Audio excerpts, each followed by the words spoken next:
is an 80s movie with Val Kilmer. I mean, if you are a teenage nerd, you have to see that movie. And if you're not a teenage, I think I'm a little late by maybe 50. Okay, if you were a teenage nerd, you have to see that movie. I was a teenage nerd. I was the bride of a son of a teenage nerd. I don't think it's a horror movie.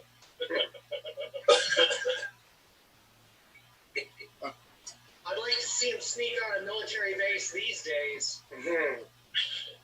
That was Manhattan Project. About halfway through these days. Mm. How about working, stacking in under one of those modems? Yeah. A 21 modem. I'm going to bring the government down. Well, hell, the fucking NORAD runs on like 7-inch floppy disks, right? No. Something does. Something to do with the nuclear curtain. They recently upgraded. Yeah, I thought. Well, that sucks. Now we don't have those. Oh, by the way, guess what the launch code where they were happy to release the actual real world, if we were going to end the world launch code when they replaced the system, launch code was 15 zeros. And the reason why we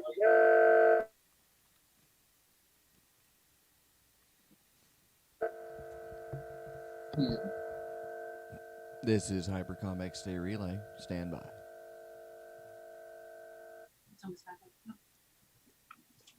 My other computer just took a major shit. Done exploded? Can you hear me okay, Reverend Stein? Yeah, I guess you can. Oh, your microphone's off. Okay. There you are. I have to be in a place where I can't. Oh, I still can't hear you.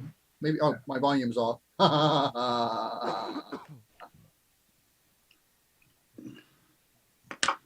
Okay, there we go. I have to be in a place where I can't hear Elvis Martini. Yeah, sorry about that. That guy's really just has not. How many times is he going to say, "I'm sorry, I'm an alcoholic"? Well, yeah, it's his excuse right now. I did have a chat with him, by the way. He asked if he was an asshole last night. And the answer was yes. Oh, no fucking shit. So we had a chat about etiquette. It didn't take. No. And it probably won't. Yeah, he's not doing that. So. He may have that kind of autism.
into it.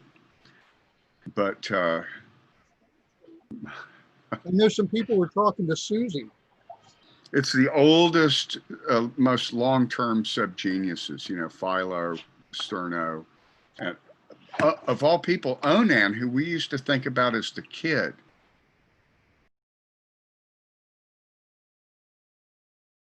Years older than him. Now he's the same age. I'm still used to that rebooting thing. It's like I'm being transported through the by Star Trek. Whoosh! I've just beamed in. That's the power that Pastor Pressure can apply. We've taken the tack that it's easier for me just to pull you in and have you say, "Oh man, no, not today."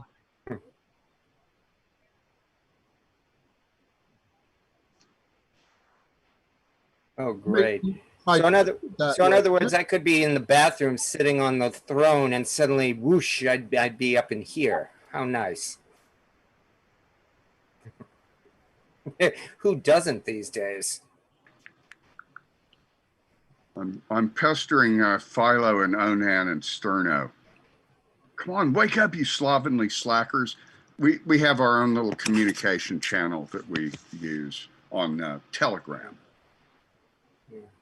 Yeah. Well, you know. Andrew, just if you do take your phone into the restroom, please be sure to don't accidentally turn on the live feed chat. No, I'm not saying if I'm speaking from experience. Actually, I think I did that once. Homer Simpson did it, and I think I. Okay. Yeah, that's right. They had to, when they were shooting that movie, they had me wired all the time with a little wireless connection, and it was hard for me to remember that everything I did, the sound man. Onan is here, by the way. I mean, you could bring him up. Just on his way in. Mr. Fight C Taj is here too. Yeah, we should fight C Taj. He's really been big part of organizing all this. I'm not seeing him. Oh, his conspiracy name is Andrew, not Andrew, but Andrew. Of course. Good. I'm glad he's here. I was wondering where he's been. I haven't seen him. He's been working. He had fight had to work for the last couple of days. Yeah, I still have an actual job. Just like me. I had to work too. I'm still working. This morning, everybody watched me fill orders. There was a lot of orders too. The black bandanas were stacked up. And I got the shipment in, so I had to fill about a dozen black bandana orders, and we got like 5 memberships and t-shirts. We're doing pretty good business right now, relatively. I'm hoping to get myself up to the level of the ant farm guy and the sea monkeys guy. You know, every kid had to have an ant farm sooner or later, or sea monkeys. They were only $1, but if every kid in the United States sent you $1 for ants or sea monkeys, you know, the little plastic thing was all you had to really provide, and ant or brine shrimp eggs.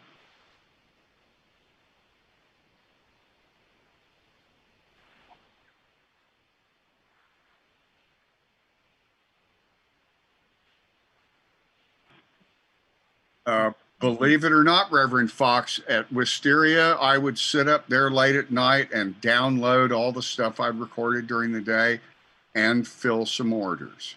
Well, they would usually wait until Starwood started. But when Starwood was happening, I'd catch up on all the orders and take them into the post office in Athens. I'm a good mail order person. We had years when other people helped, and for some reason, it would take a month for a fucking membership to get mailed out. I usually mail them out the same day now, practically. I've been doing this for 35 years. It's so easy. I've got everything set up exactly the way I need to do it. There's a box of memberships there, you know, envelopes, everything I need. All the products is right here. Yeah, I have a pretty good workflow. It usually only takes about half an hour every morning to do all that stuff, and that's on, you know, heavy.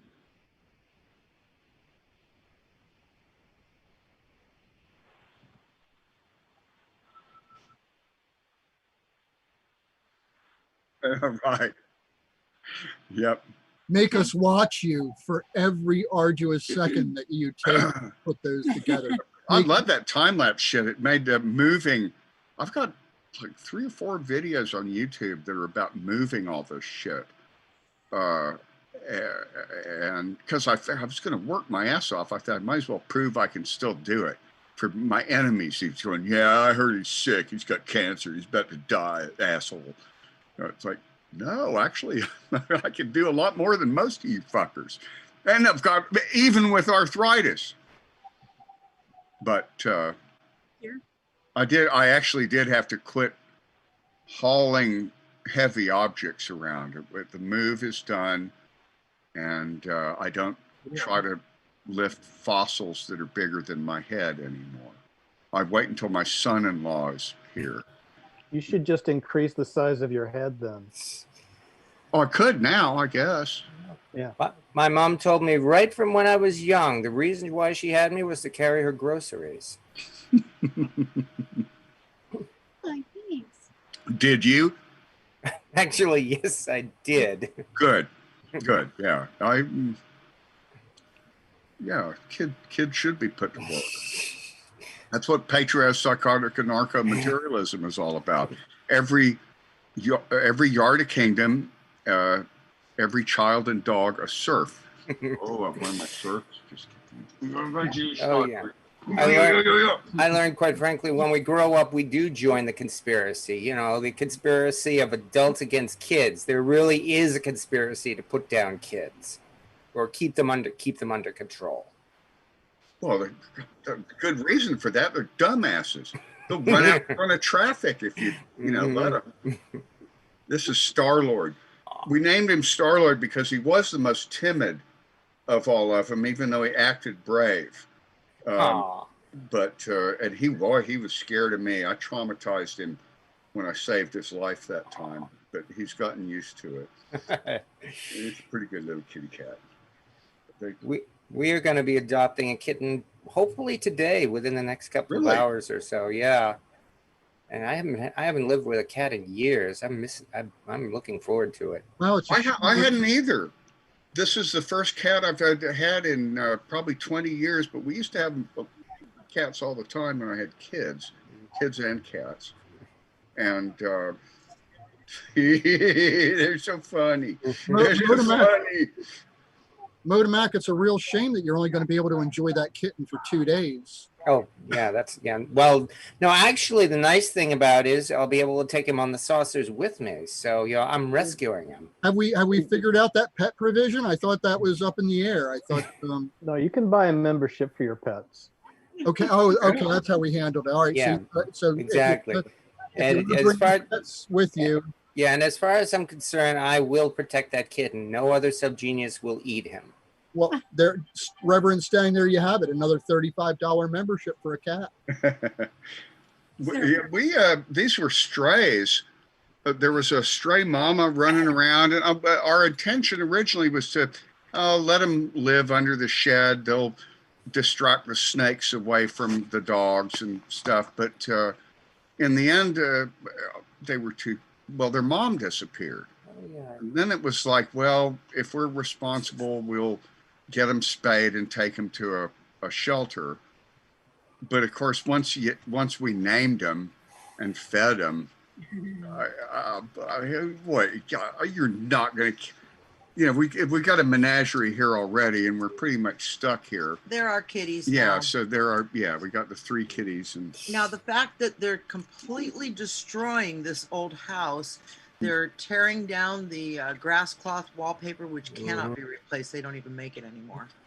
One thing, walls, climbing the curtains, climbing everything, and tearing and ripping. I just saw fossils on the floor, dear.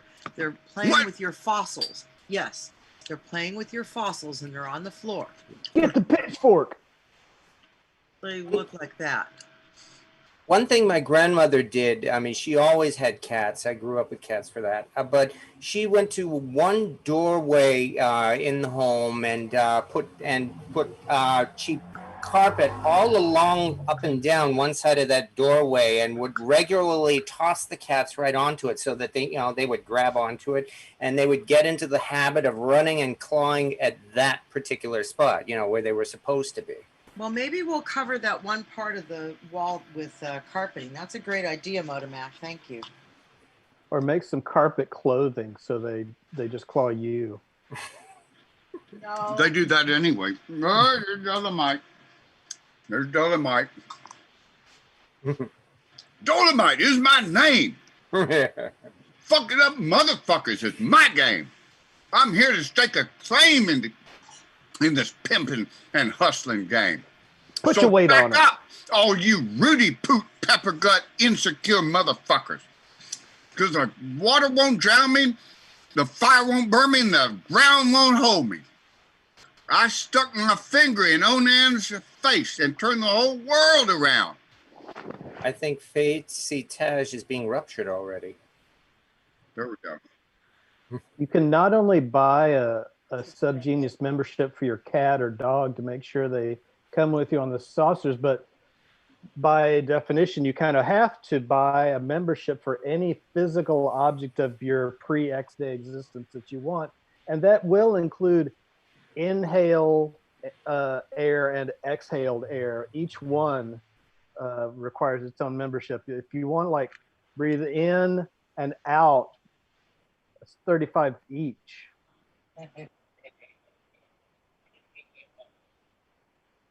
No, that belongs to Bob. If you don't buy membership for each one of them, he gets it by default for free. There's a question to the panel from Andrew. Do I have to buy a membership for my Book of the Subgenius?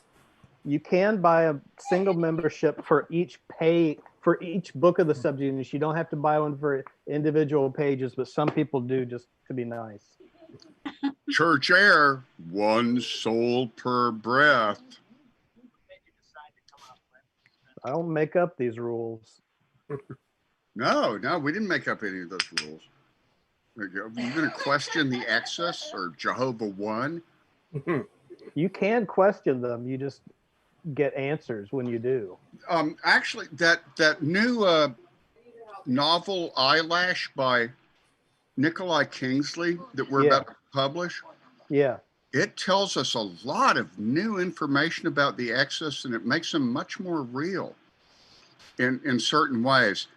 If I haven't actually gotten to the ending yet, but my concept of the excess started with a sci-fi novel I was going to write in my 20s, and it was called Alien Pets. And it was about a guy based on my dead friend Monty Dooge, Dr. X, he gets abducted by exorcists. But in the end, I mean, they're so far beyond him, he might as well be a fish in a fishbowl or kitten, compared. But in the end, he finds out that the only reason he could comprehend anything that was happening around him was that he had been adopted by a retarded exorcist, a very special exorcist who was so much less evolved and intelligent than the average exorcist that it was able to even notice human beings and such. So there you go. Man. Yeah, and I was not a very good novelist. I was good at researching, and I had built a whole timeline and everything. So when Bob told Philo to tell me that it was all real, I already had a whole lot of the notes on it. That's pretty good. Yeah. If you look at that old World of the Future movie, you can see hints of all that. God, I'd love to remake that thing with about $100 billion, and the only difference would be there'd be hope. There'd be these glimpses of spray-painted Dobbs heads in the background, and this indication that there was somebody resisting the bozos kind of living between the walls, people who knew what was hologram and what wasn't. And yeah, that would be fun.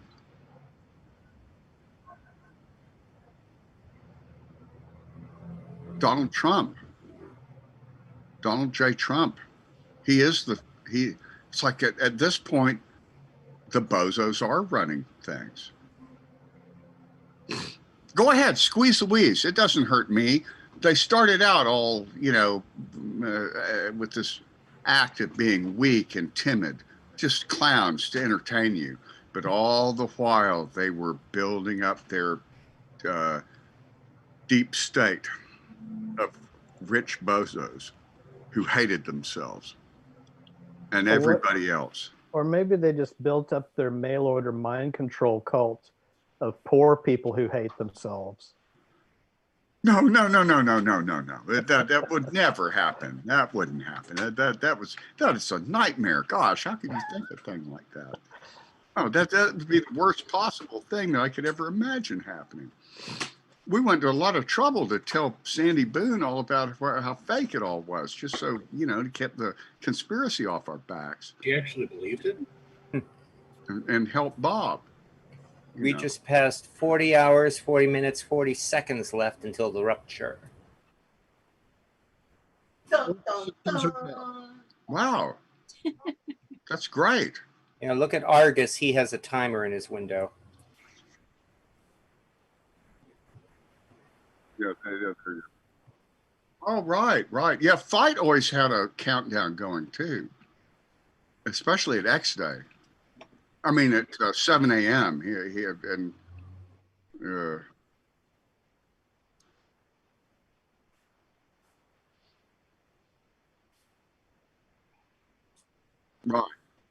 Right.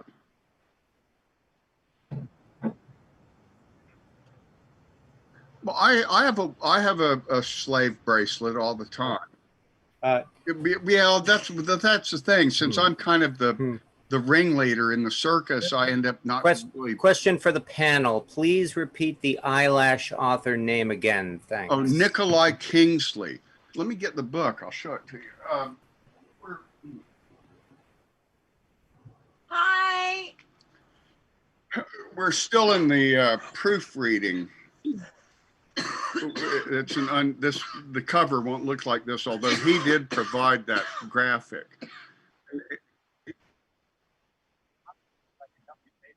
Well, that's what this is.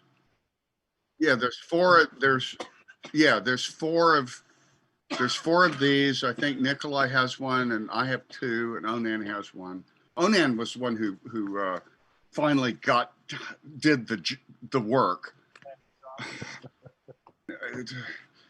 Thank you, really, seriously, man. I was about to have to relearn how to do that all over again. Neighbor World was two or 3 years ago, and everything changed. Amazon bought Create Space.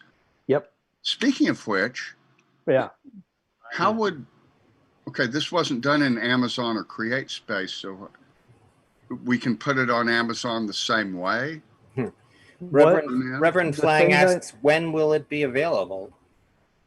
The things that remain are an ISBN number. I've got that.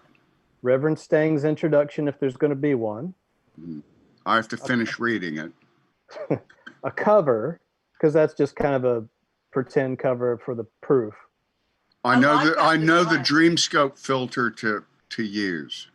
So when I get those three things, I can make the interior PDF to send to you, and then you put that together with the PDF of the cover. Oh, right. Okay. In KDP, and off it goes. Okay. The hardest part is calculating the size of the that whatchamacallit, I'll let you know.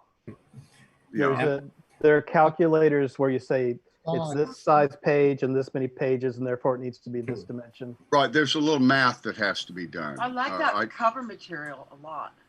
Isn't that nice? Mm-hmm. Well, we'll. I ran this through about 5 Dreamscope filters. You probably remember, and I posted them on Scrub. And Nikolai had a favorite, and it was my favorite too.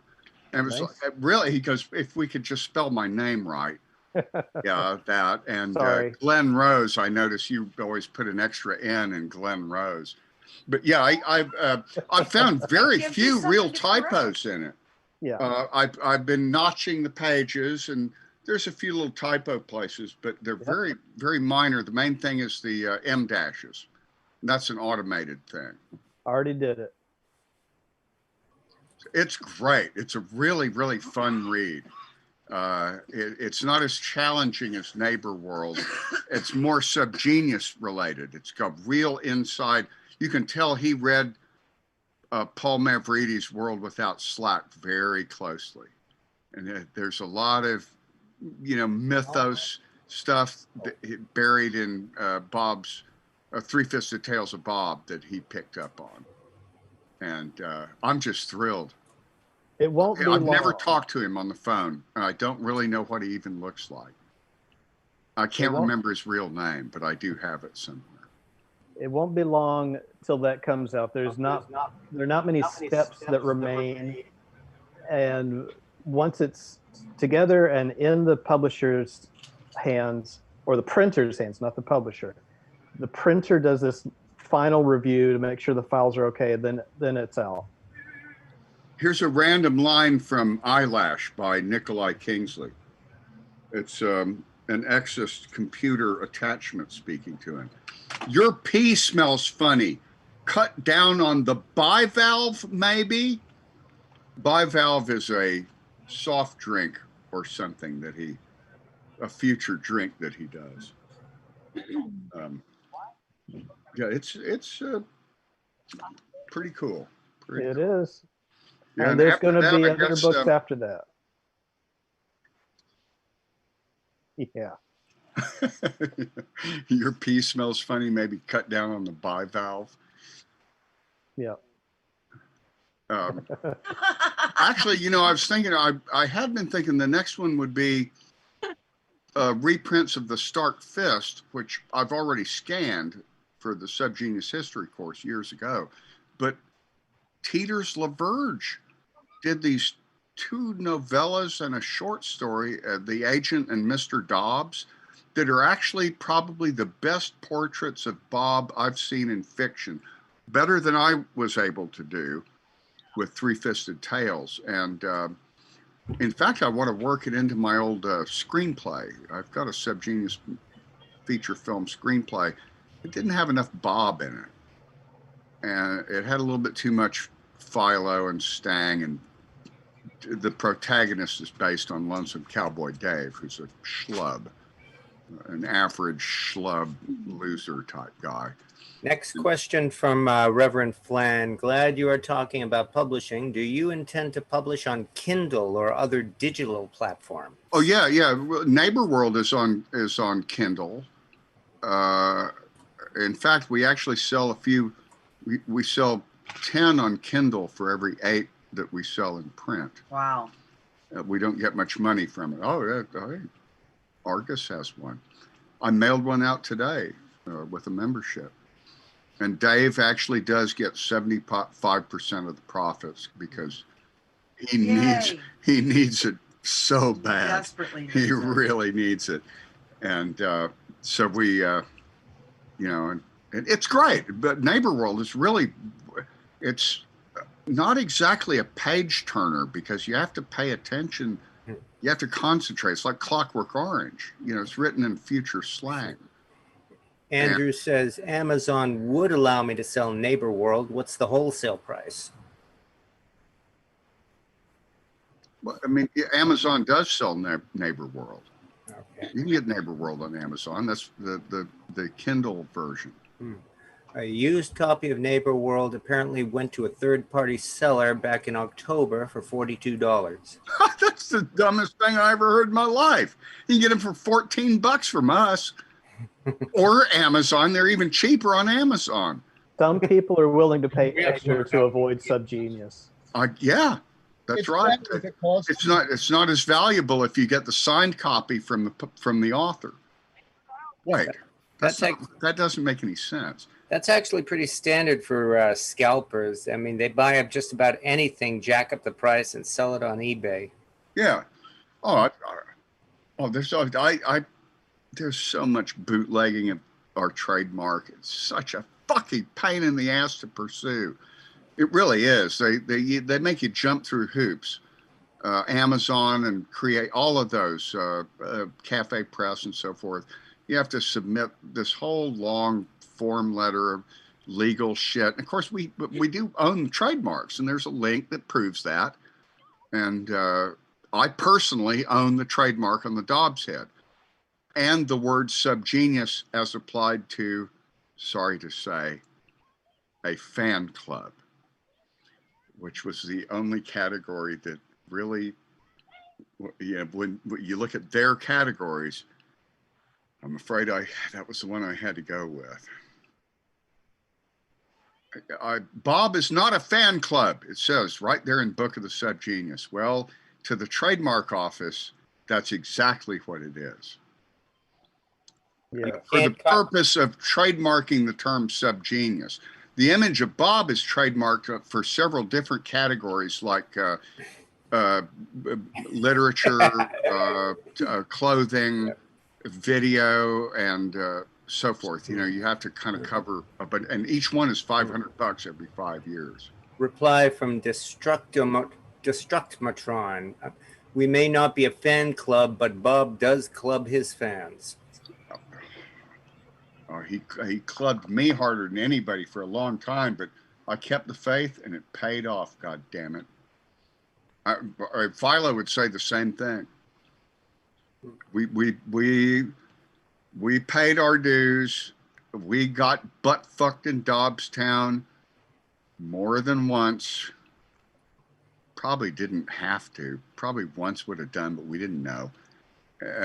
Well, I didn't know. Philo probably got out of all that, but yeah, you know, I had to have my nuts in the vice grip in Dobbstown for 25 years before I was allowed to live in a mansion in the woods. Yeah, great.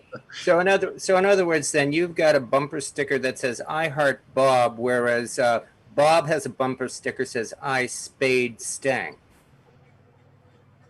Well, finally, yeah. Yeah. I didn't really fuck Connie either. That was a lie. Yeah, I don't think Susie did either. I don't think any of those Connie short stories. They're all just wishful thinking. Yeah. I know. I hate to pop balloons, but that's.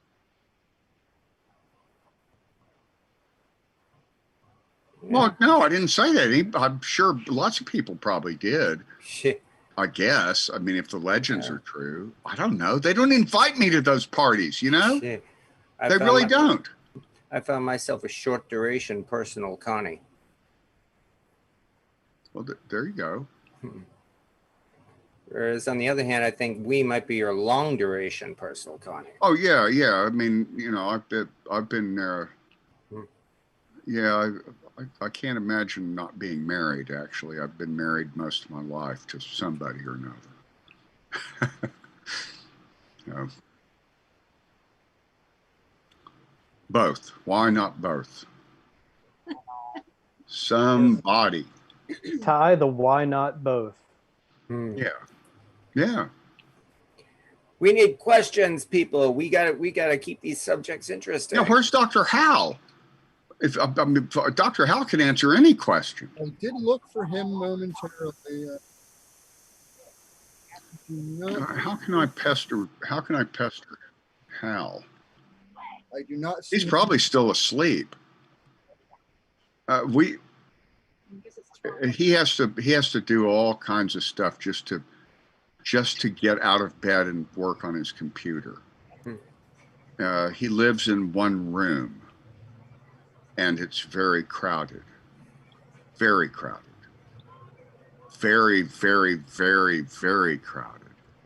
So he has to go through this whole repacking routine every morning and every night to switch from his bed to his desk. I guess if you're going to live in the mystery Mission District in San Francisco, in a rent-controlled situation, you put up with it. Those guys, Hal and Mavrides, have been at the same address since I first had a mailing list. They're the only ones I know who have not moved in all these years.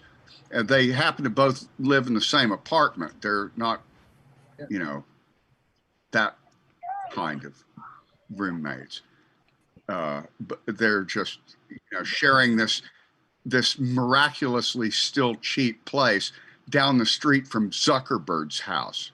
Okay, they're in the place where, if they would only vacate that apartment, the landlord would be getting $5,000 a day for it. But instead, they're paying maybe $600 a month or something because of rent control. That landlord has tried everything to get rid of them. I mean, short of arson, everything short of arson. And she's a little bit too high profile in San Francisco to be able to get away with that anymore. So what a strange world this is. You got that right. I remember Friday Jones was showing me around Boston and saying this neighborhood could be making millions of dollars per second, but they have rent control. So all these ne'er-do-wells are still living here. I thought, even with rent control, we're one of the most expensive real estates in the country. Right. Yeah. Way back in the 90s, I lived in Cambridge. I could not afford to live in Cambridge anymore. Now I think the rent is something like Cambridge, Massachusetts, something like about over $2,000 a month for a single bedroom. Well, if you're willing to do the research and really study the fact of the matter, you can do like Philo did, which was buy a 42-acre farm in Kentucky for the price of a shithole in Martinez, California.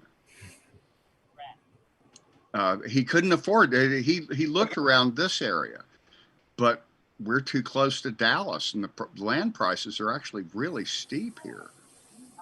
I could, if my family and I wanted to sell this place, we'd be millionaires. But we all have jobs, milking goats and cult members and so forth. So we'd rather keep the property. Yeah, I mean, we're lucky as hell. As I tell people all the time, my parents were smart. I was lucky. I'm not really a rebel. I'm just an idiot, to quote Dr. Fox there. Yeah, I use that one all the time. That's one of my, when you said it, you were so vehement. It seemed like it was coming from the heart. I'm not really a rebel. I'm just an idiot. It's like, I know exactly how he feels. I'm so glad to hear somebody else say that. Now I'm free to admit it too.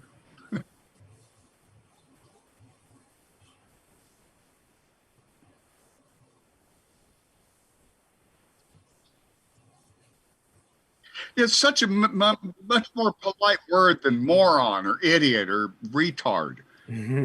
Yeah, it's you know. I had a friend of ours asked me to stop using the term libtard, no matter how facetiously. Well, I had been kind of copying the name, just like black people would cop the word, and so I'd been, I get called libtard all the time because I read right-wing news compulsively. It's a bad habit. And so I was referring to myself routinely as a libtard. And my Christian friend, Kathy Moss, here in town, said, I wish you wouldn't do that. I have a relative who's mentally handicapped. And I said, actually, you're right. I agree. I shouldn't do that. I was you know, but she was right. Now I have a very close friend who's a fucking tard. he was just on the chat room a little while ago with Mr. Sister. I love little Brian's one of my dear friends, but he can't fucking talk. Let's face it, he's a tart, man. But it's a rude word. Although back in the 70s, I edited several films for the National Association of Retarded Citizens. They've since changed their name. They're not NARC or NARC anymore, and they don't use the R word. I don't know what they are called now. Specially abled, whatever. Well, I'm specially abled. I have OCD or something sort of like that. because It's a superpower. I don't consider it a handicap. Yeah, it's great. I love it. It's pretty soon I'm gonna have to do membership packs. Look, this is all the memberships I have left. That's only about 5 of them. I'm gonna have to cover the table downstairs and do that time lapse thing all over again. But that's the only time I get to listen to music and rock out when I'm not trying to judge its quality for hour of Slack or whatever. You know, I just listen to fucking Hendrix or whatever. Actually, what I usually listen to is Bach concertos performed by Wendy Carlos.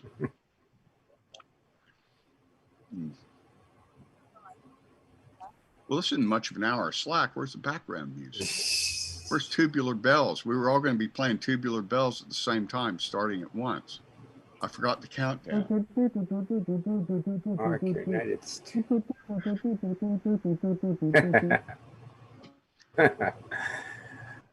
From Reverend 80, NARC is now called ARC United States.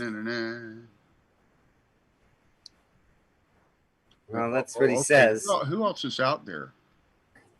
Agent Lloyd, Andrew, Cosmac, Destructotron, Dr. Ross, and anonymous attendee. Oh, Nugget is there. We might want to drag Nugget into this room. He was part of the pod crust there for a while. Yeah. I wish Anna Mall would come by. Elastical Gomez popped up. We have a question from an anonymous attendee. Yeah, but Elastic Gomez is not an old-time subgenius doctor. She's much better looking than any of us, but she's not one of the old, she's not, and we don't know whether she's an experienced radio spouter. Not that most of you guys are, but that's okay. Definitely not. But Reverend Sklingklorp, that's a new one. There is a question for the panel, though. It says, Bad Doctors is a great album. Any chance of releasing more on the Bandcamp platform? But actually, most of our old albums never went on there. What you do is you buy the CDs of the older albums from our catalog, you see. They go back quite a long ways. In fact, there were 5 or 6 Bob Song albums that are only on cassette, and I really should put those on Bandcamp too. That's some of the best stuff. The CDs are all a lot of them are just recycled things from the cassettes. It's hard for me to keep up with everything.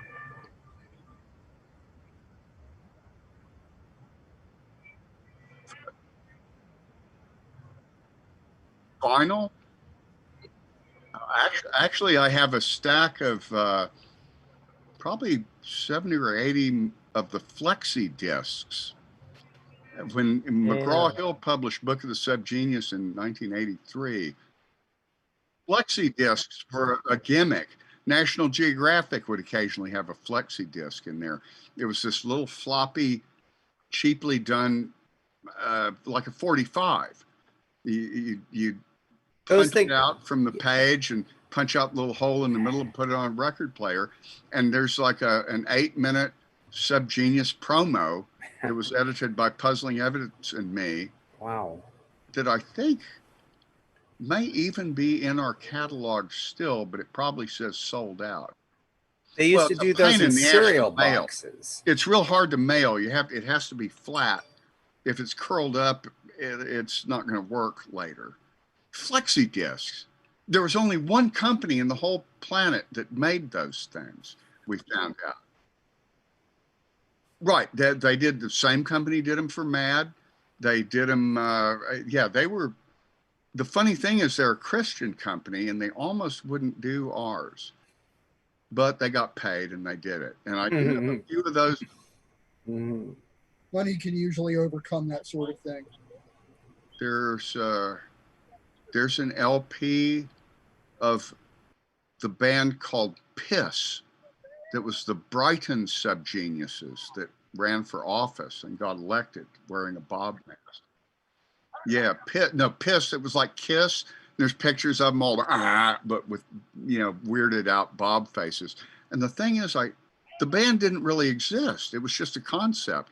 I think the album is blank. It's down there with my Devo Frankenstein standing on top of it. But I think it's a blank. It's a blank LP with nothing on it. They were an air guitar band, like the Motor Morons of Baltimore. They would record themselves doing rock songs with their voices.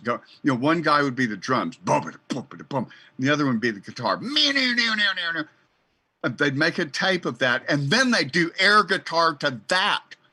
You couldn't recognize what song they were covering, but it was such a great concept for about 5 minutes. Unfortunately, they'd always go on for half an hour, but I know how that is. The album Beats and Pieces by Cold Cut has a Dobbs head on the front cover, and one of those George Clinton records has some pamphlet #1 graphics on the back. Oh, that was all. The George Clinton album was done. Pedro Bell, who I think died, he was an artist who did those collages for George Clinton's albums. He was a friend of Byron Werner's, so that was actually above board. I didn't know about the Cold Cut. And Sublime's very first album had Dobbs on the CD itself. They're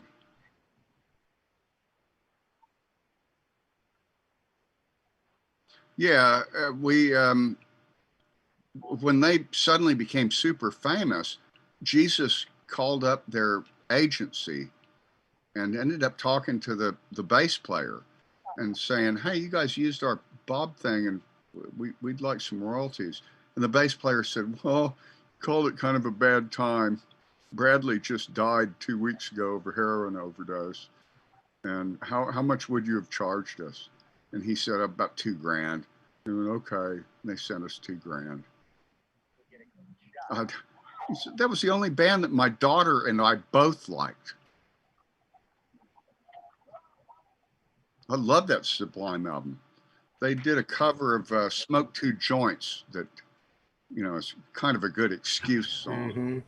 I smoked 2 joints before I smoked 2 joints, and then I smoked 2 more.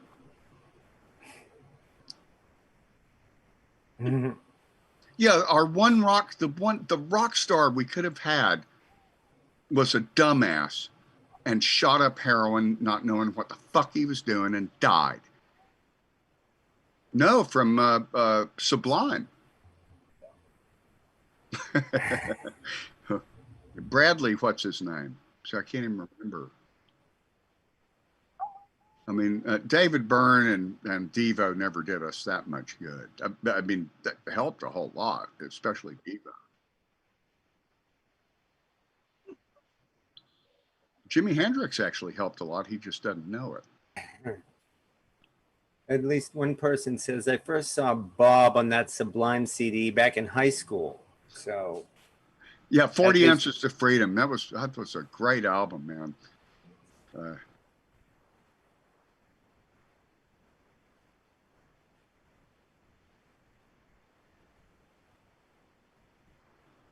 Yeah. Yeah, man. Why would our one chance at having a rock star spokesman be ruined by Drugs. Oh, wait. That's right.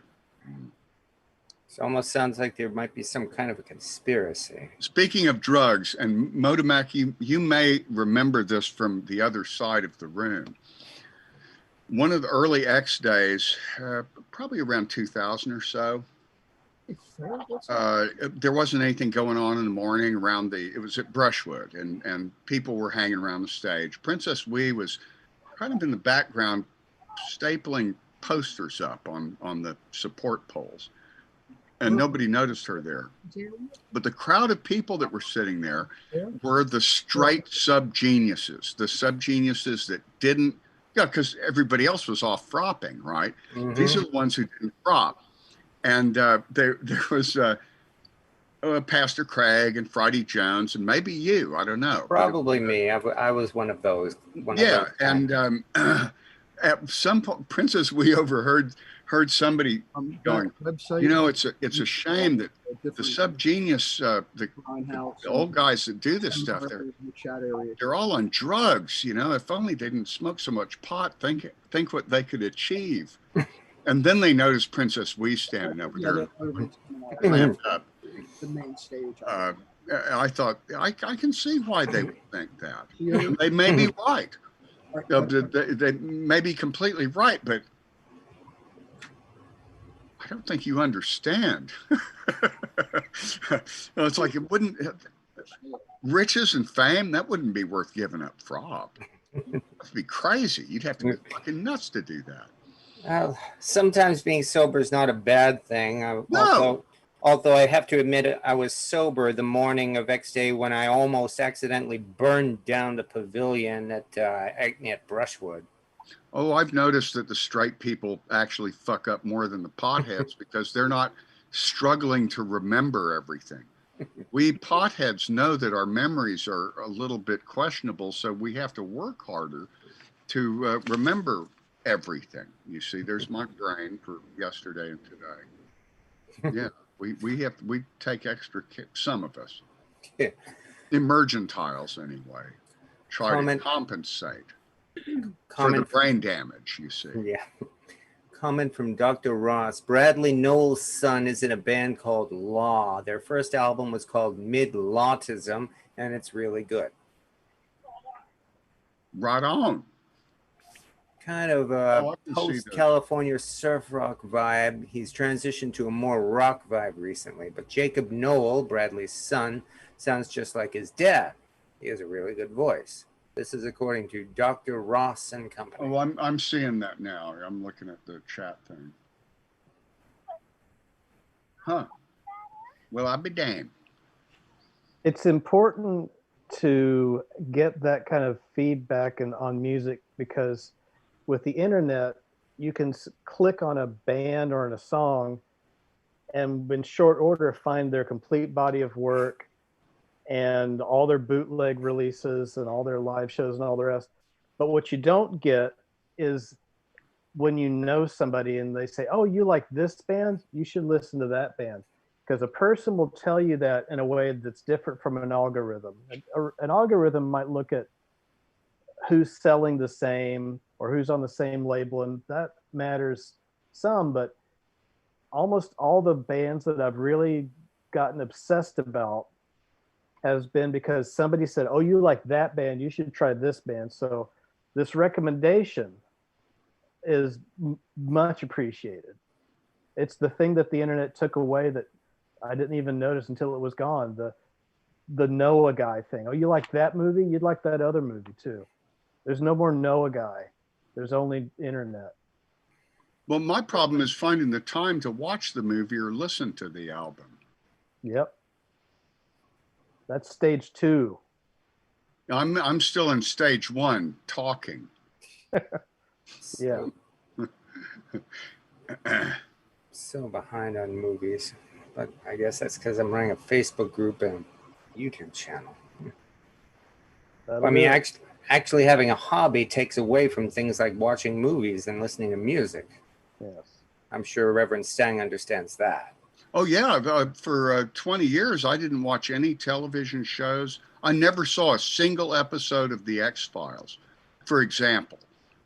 because I had to hold down the fort with a job, and I was doing Church of the Subgenius. After around 1995, it got to where I could live on just Subgenius, but I had to work twice as hard on it. And I quit doing conspiracy jobs mostly, including writing. I quit writing for magazines. I quit editing things, but it was partly I wasn't getting that many jobs, and the technology had changed a lot. And it was like, well, if I can make my money as an art bum, why not? Mm. In fact, at one point, I remember telling Princess Wee, oh God, I hope I'm not, I was assembling membership packs. I said, I hope I'm not still doing this when I'm 60 years old. And she said, why not? And it occurred to me, actually, I only have to do that for one day a month. I'm 66 now, and I kind of enjoy it. It's like, I don't want anybody else to do that. That's when I get to listen to albums. You know? So, because I can't multitask anymore. I decided that was folly, serving two masters. If I put music on while I'm working, I'll hear the first bar of the music, and I'll hear when the CD ends, and that's it. Otherwise, it's just distraction. Besides, I've always got some brainworm stuck in my head. Comment from Lord Ferg. It's a baby. Yes. Yes, that is a baby. That is what happens when people actually have sex and produce a baby. Well, that's the goal of the game, actually, is to spread your DNA, reproduce, and evolve. Oh, no, I'm thinking of that Ancestors game I was playing. But it's same difference. Sounds like X-Day. Well, there's been quite a bit of that. We've sure seen some hookups that happened and later resulted in weddings that were performed at X-Day. Oh, yeah. And before the people involved decided we were full of shit and quit, rage quit. But, you know, there were lots of weddings before the rage quitting. Oh, you were treading on my toes. Oh, you missed you missed some of the best butthurt, Marty Mac. Yeah. It really got out of hand. About 3 years ago, we had that avalanche of butthurt. In the end result, it was probably good because everybody who stayed was funny. It seemed to come in waves, and every time I checked up on you, there was another wave going on. I mean, I think I realized I was caught up or part of the first wave. No, it's only about every 5 years or so. Somebody, what often happens is I finally disagree with somebody about something, and although they understand when anybody else disagrees with them because I'm the boss since Bob's not around. Then, you know, so I was like, oh no, this whole thing is completely corrupt because he didn't agree with me about that one thing, and he even insulted me. You gored their sacred cow. I'm gonna act like everybody else. Sorry. Yeah, tell me about it. I mean, you and I had some arguments in email in that time too. Most of which I have taken pains to try to forget the real details because they're really not that important after all this time. No, not at all. And you know, actually, there've been a couple of people who've said, "Hey, Stang, since I looked at your website and you invited us to come to virtual X-Day, I guess we're not, you know, our problems are over with." No, there are people who are still on the banned list. You know, when you fucking lie and lie and lie and steal over and over again, nobody's going to trust you again. And so those names are still on the list of the band. But I was amazed at 2 of them that showed up going, I paid my $20 back then, so you have to let me in. No, actually we don't. That's part of the fine print. You did sign the application. You did read the contract, right? So But there's very little of that, really. You know, you meet the best people with Church of the Subgenius. And the occasional person who lives in a, in a garbage can somewhere is schizophrenic. But not many of those. They're in minority. And some of them are really cool. I'm not far off from that right now. The schizophrenics that live in dumpsters. Well, as you can see from my great surroundings here, I'm fortunately not quite living in a dumpster. No, it looks like you're living in, you're about to evolve into a star child hovering over the planet Earth. I recognize those yes, I can. mysterious aliens. Yeah. Look at Philo, man. Philo's. Oh, yeah. Oh, yeah. Actually, Philo, he's taking the same journey, in fact, if I remember right. This is the conscious pressure. In the year 2525, if Philo is still alive, if man and woman can survive, we may find. How do you know you're My greatest wish is also my greatest. What? I'm sorry. My greatest wish was to live 500 years longer than the last man on Earth. Why? So I could experience true solitude. I can understand that. Pastor pressure, professor pressure, either or, I answer to both. Oh, you didn't say the last woman. I get it. Now I get it. That had a so, Doctor, you got to, every time anything Dr. Drummond says, you got to go, what is he not saying? He didn't say the last woman. He would live 500 years after the last man. But think of the harem he would have during that 500 years. So in other words, he wants to live in the world of A Boy and His Dog. Sorry, oh, God. Well, that's a good movie. I'd like to watch that one again. You mean you want me to knock up your broads? You bet. I'll line them up. You first, sister. That was a wonderful movie about a good dog. I believe the last line of the movie is, she had good taste. Yeah.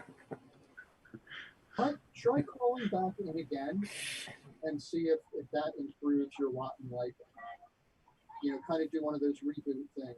So what's everybody doing today on their day before X Day? Yeah. Oh, it's not, no, it's 2 days before. Waiting for questions from the chat. Everybody's sitting here talking to their laptops. Everybody, all 7 of us. Oh, there's Nug. Yes, I've been here the whole time. I just figured not everybody wants to see me eat. But now that the question is, what is everybody doing? Well, what better way to answer than to eat on camera? Why not? Yeah, I had my pizza last night on camera.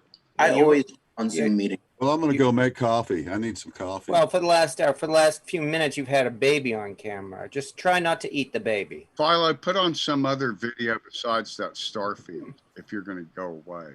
It looks really cool with your head floating in it. But if you go away, it's just going to be boring. Floating in it. Put on a cartoon or something. I am Philo, the great and powerful. You know, Philo runs a television station on Roku. Sub-channel. It's a sub-channel, yeah. Lobo is the main. But it's a whole bunch of different weirdos who have their own channels, and there's a Subgenius channel on there. Yeah, most of you guys are already aware of that, right? OSI 74. Yeah, but it's easy to forget.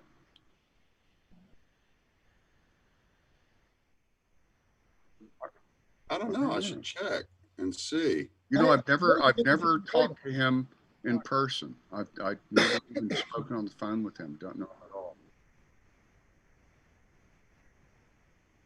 at all.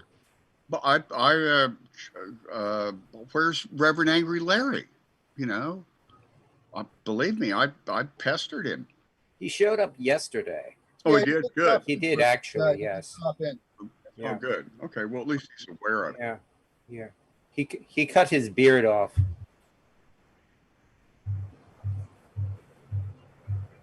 Yeah, I actually sent emails to a whole bunch of people, like Little Theodore. You know, maybe Little Theodore would want to come up and do his spaz music. Nothing's impossible. All the little sub geniuses.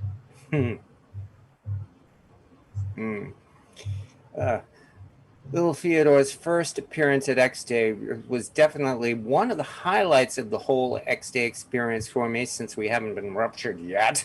But that was a wonderful moment, and yeah, I do have Stang to thank for that, for discovering him and convincing him to make that trek all across the country for that. Well, he had, in '98, I was invited to something called Death Equinox, which is some goofy fucking Discordian thing, and Little Theodore performed, and I cried when I saw Little Theodore. It was like, this is more Devo than Devo. This is so. I really did. I mean, my eyes watered up, and I went up to him afterwards and just said, you've given me the will to live again. If anybody can be as spazzy as you and do that, then by golly, you know, we're all worthy. And he had nothing to say. He was flabbergasted. Yeah. But and he's actually a very quiet guy. But I was so glad we got him and Babushka to our shows. And Babushka did the best. She was the winner of the simulated blowjob contest, proving that in the end, the nerds sometimes don't do so badly. No, nobody lost it. Give me a break. Oh. But Babushka was definitely put more energy into it than anything. And it was filmed. There was like a dildo that they would practice on, and it was filmed from a point of view. Man, it's like after I was like, okay, Little Theodore, he may be the biggest glasses wearing, nerdiest little guy ever, spazziest motherfucker in the universe. He's got slack. When Babushka is really, really talented singer, and she was playing keyboards, I think. So, I have a story about his visit to VXDAY that, if you don't mind, I could regale for you. Yeah. A couple of years after that, on one of his return visits, we were slacking off, and we discussed that particular moment. And as we pointed out, you know, it's like he had no idea what was going on when he took that trip all the way across the country. And I still remember that day pretty well, because that was an early Saturday evening. It was hot. It was freaking hot and sweaty, and we had just had almost a tornado. I mean, there was this tremendous thunderstorm. Tornado had touched down in the county, and according to Leo Theodore, he saw it as he was driving across New York State, approaching here. And so because of this, everybody was tired. Nobody wanted to do anything. I think there were maybe 6 people at the main pavilion at that moment when he rolled in. And so it's like he got there and he saw nobody there, and so he said to Babushka, okay, let's get this over with. and so you got on the PA then and started with, attention sub geniuses, you dumbasses, get over here. and so finally we got enough of a crowd that he came on, and then lightning struck. Seriously, right. There was a miracle above. Everything just turned out perfect, and the whole show turned electric. Everybody just went crazy.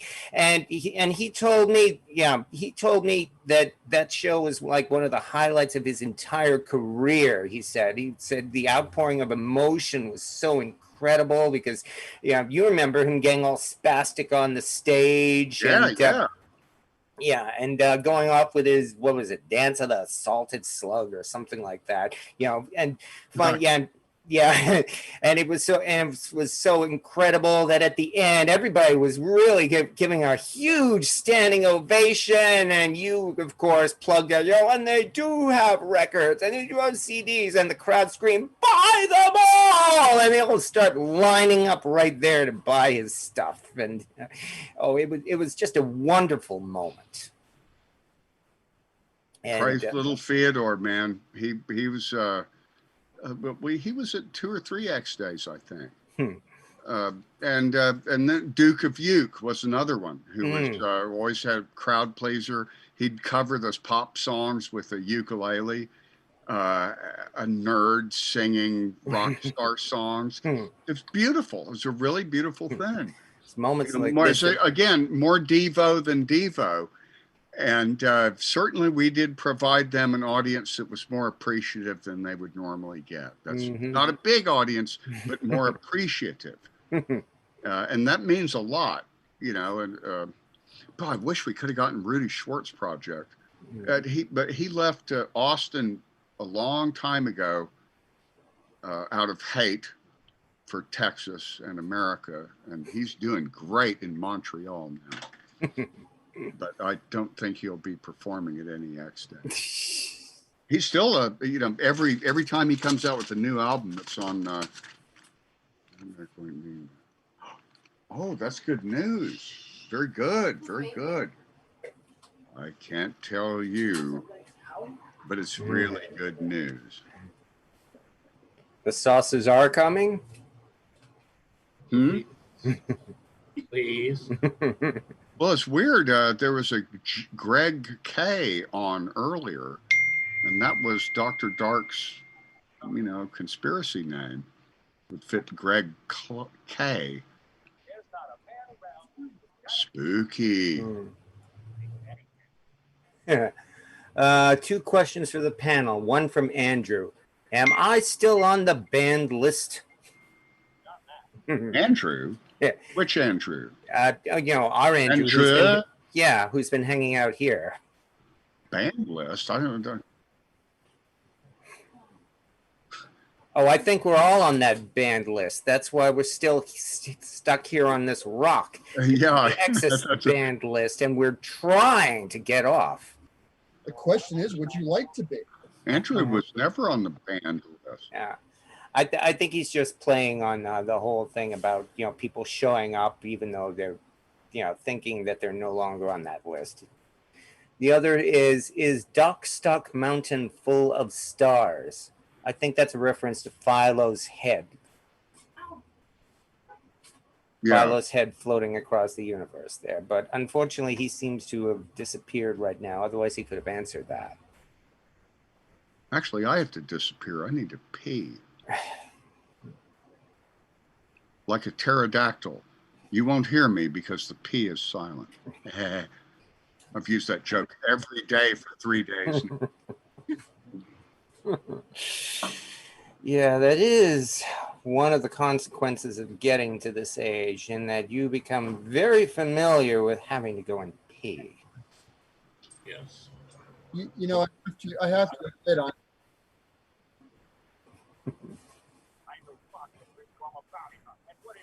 I'm watching the movie trailer on Philo's channel, and it showed a woman taking her bra off, and I have to admit, it's had my attention ever since. Wow, breasts. It got my attention. You know, I'm a 60-year-old man, and the simple act of a woman taking her bra off had full attention. my full.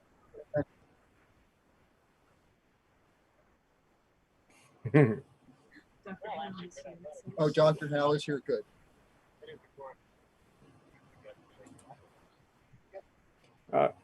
Oh yeah, that was the question. So yes. We track him down here. All right. Well, Destructimatron. I'm gonna hunt him down. We are bringing him on now. He is promoted to panelists.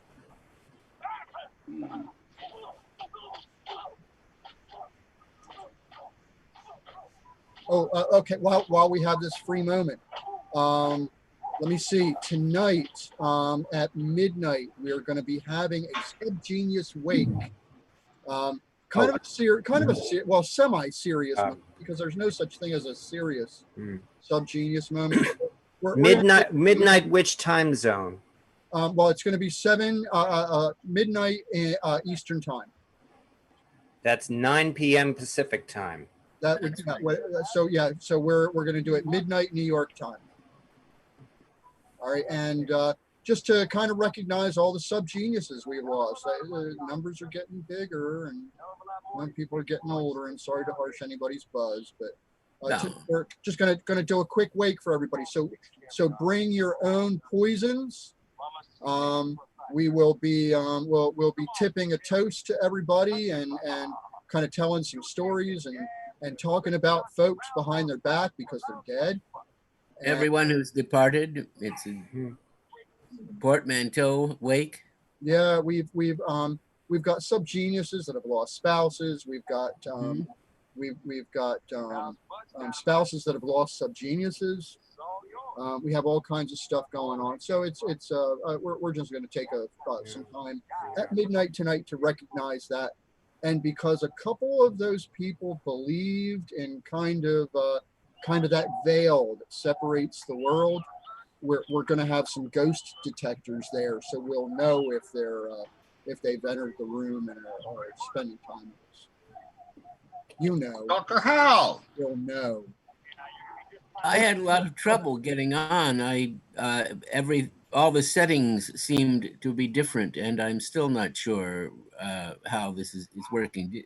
Maybe I needed an administrator to let me on or something like that.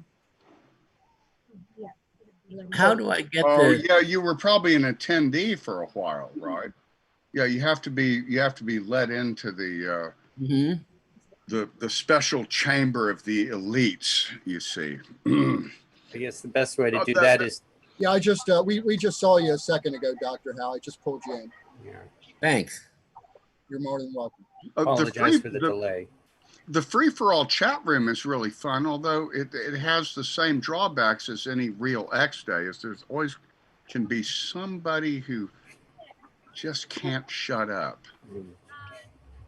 That you know, it's hard to avoid. There's always one. He's not there yet. I think you might have scared him off at this point. How many are out there in that other chat area? 21, 13 attendees and 8 panelists. So X-Day right now consists of 21 people. Last night, I think it got up to about 28. And that's only 10 less than the actual last X-Day at Wisteria. I think we had, well, no, the last one, a few more, 40 something. And we've gone from 400 down to about 40. The year I wasn't there, at least when I counted who had paid up, there were fewer people there than at the wake for my niece that had brought me back to Texas. There were 39 people in my house for my niece's wake, and there were 38 people at Subgenius at Wisteria for X-Day at the same time. So you know, it's become a rather more humble festival, but at the same time, believe you me, it's a lot easier to do it like a company party than like a real festival, because I watch the ordeal that Starwood, everybody who does Starwood goes through up close and personal. Man, it's hell. It's really, really hard. They have to deal with insurance, for instance, and terrible chem toilets, and yeah, it's very, very costly, and chem toilet trails, and you have even more drunks in the road, and you know, more need for security and all that. Yes. Sadly, unlike chemtrails, chem toilet trails do exist. Oh yeah, well, we got pretty creative with our chem toilets at X-Day. The Jenkum chambers. They had, do not flush. This is a Jenkum storage chamber. You can't flush them anyway, That sounds like a Susie prank originally. No, that was mine. That was one of mine. But it does sound like a Susie prank. I wish Susie was here. I really do, but I don't expect that to happen because she's determinedly low tech. I mean, really determinedly. And we had considered calling her on the phone and doing a conference call so that she would at least be audio here. Right. Yeah, she could. She could call her on the phone and instruct her in the steps to. Good luck. Good luck with that. It would probably be easier to do the audio. That's about the way it would have to. Is that how was Sterno on the other night? Yeah. He was actually using Zoom, but just. Yeah, he saw him. Yes, he was. He was telling this interesting story about being in Bolivia and how he avoided being in prison there for 35 years because he pretended to know the sister of one of the soldiers or officers or something who was about to bust him. Oh, well, I heard, I was here when Sterno was on, I thought, but I don't remember that. Never works.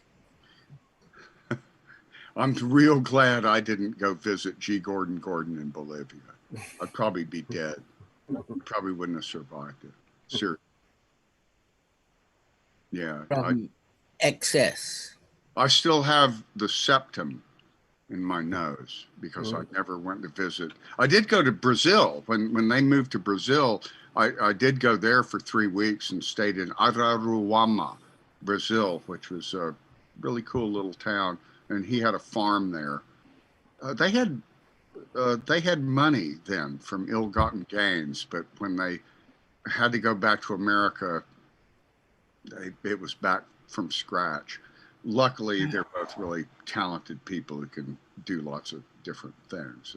You said you had the septum, and I for a moment I thought you meant the one that was the subject of the portrait. And no, I have my own septum.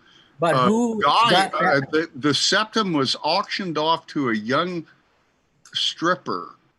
Somebody actually for a lap bought that? dance. For a lap dance, yeah.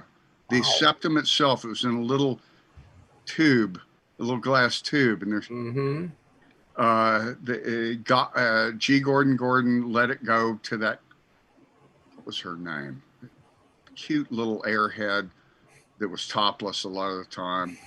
And she really wanted that reminder, that septum? No, she just wanted lots of attention. That's all. Then there's a painting of the septum by Paul Mavridis, which, if I understand, Gordon paid for, but Paul never, still, 30 years later, still hasn't sent it to him. He still has it? Yeah, I've seen the painting of the septum. He was paid $500 to do a painting of the septum that G. Gordon Gordon lost from doing cocaine when he lived in Bolivia, where you can buy a rock of cocaine this big for $10. Unethical. And then you die. See, the town. I can't even imagine. Leaning over, and part of his sinuses fell out on the table, and that's what. Right. Yeah, when Sterno got on, Sterno had been there with them for a month, traveling around South America. We got on the plane. He blew his nose, and what came out made him go, "If I stay here one more day, I'll die." So he survived. But there was a guy who didn't survive. A friend of theirs who had a heart attack. Subgenius? No, somebody else. This was 30 years ago, and yeah, G. Gordon Gordon really did have a ranch in Bolivia, and in Bolivia, cocaine is like Coca-Cola, and it can bring you down with a bump pretty fast if you're careless. Well, part of the problem is that the coca leaf is actually a sacred plant down there, and it's used in many of their ancient religious rites. And so every time the government has tried to crack down on coca, they get, the people get up in arms there for religious reasons. Oh, it's the main cash crop. They're not going to crack down on it. Actually, this is a little piece of candy here that you can buy from a company in New York that has a little bit of coca in it. It's about the only legal way to get it, I think. And when I've given these to people at VXDAY and said, I supposedly got coca in it, oh man, they'd really get off. It's the sugar. It's really, there's not enough in there to make a difference. But you can actually order coca leaf, dried coca leaf you can get shipped here. It's not, it's nothing like cocaine, right? You can make a tea out of it and might get a little tiny buzz, about like regular tea or coffee. These mild things are the proper use, but human ingenuity makes the super concentrate. Right. They'll figure out some way to make it strong enough to fucking kill you. I'm surprised that caffeine hasn't been turned into something deadly. I mean, well, you can get caffeine. I remember my first cup of coffee vividly. That's a sign of an addict, as you remember your first hit. This is my first cup of coffee right here. I remember my first beer when I was 18. I remember my first LSD when I was 16. That's a weird progression, huh? And gateway drug. Yeah, I remember my first cup of coffee, which was actually my favorite, and my first cigarette. That was a man. That's 1,000. Your first what? Cigarette. I remember my first cigarette. Yeah, it laid me out flat on the ground. I thought, I'm never going to do that. You remember your last one?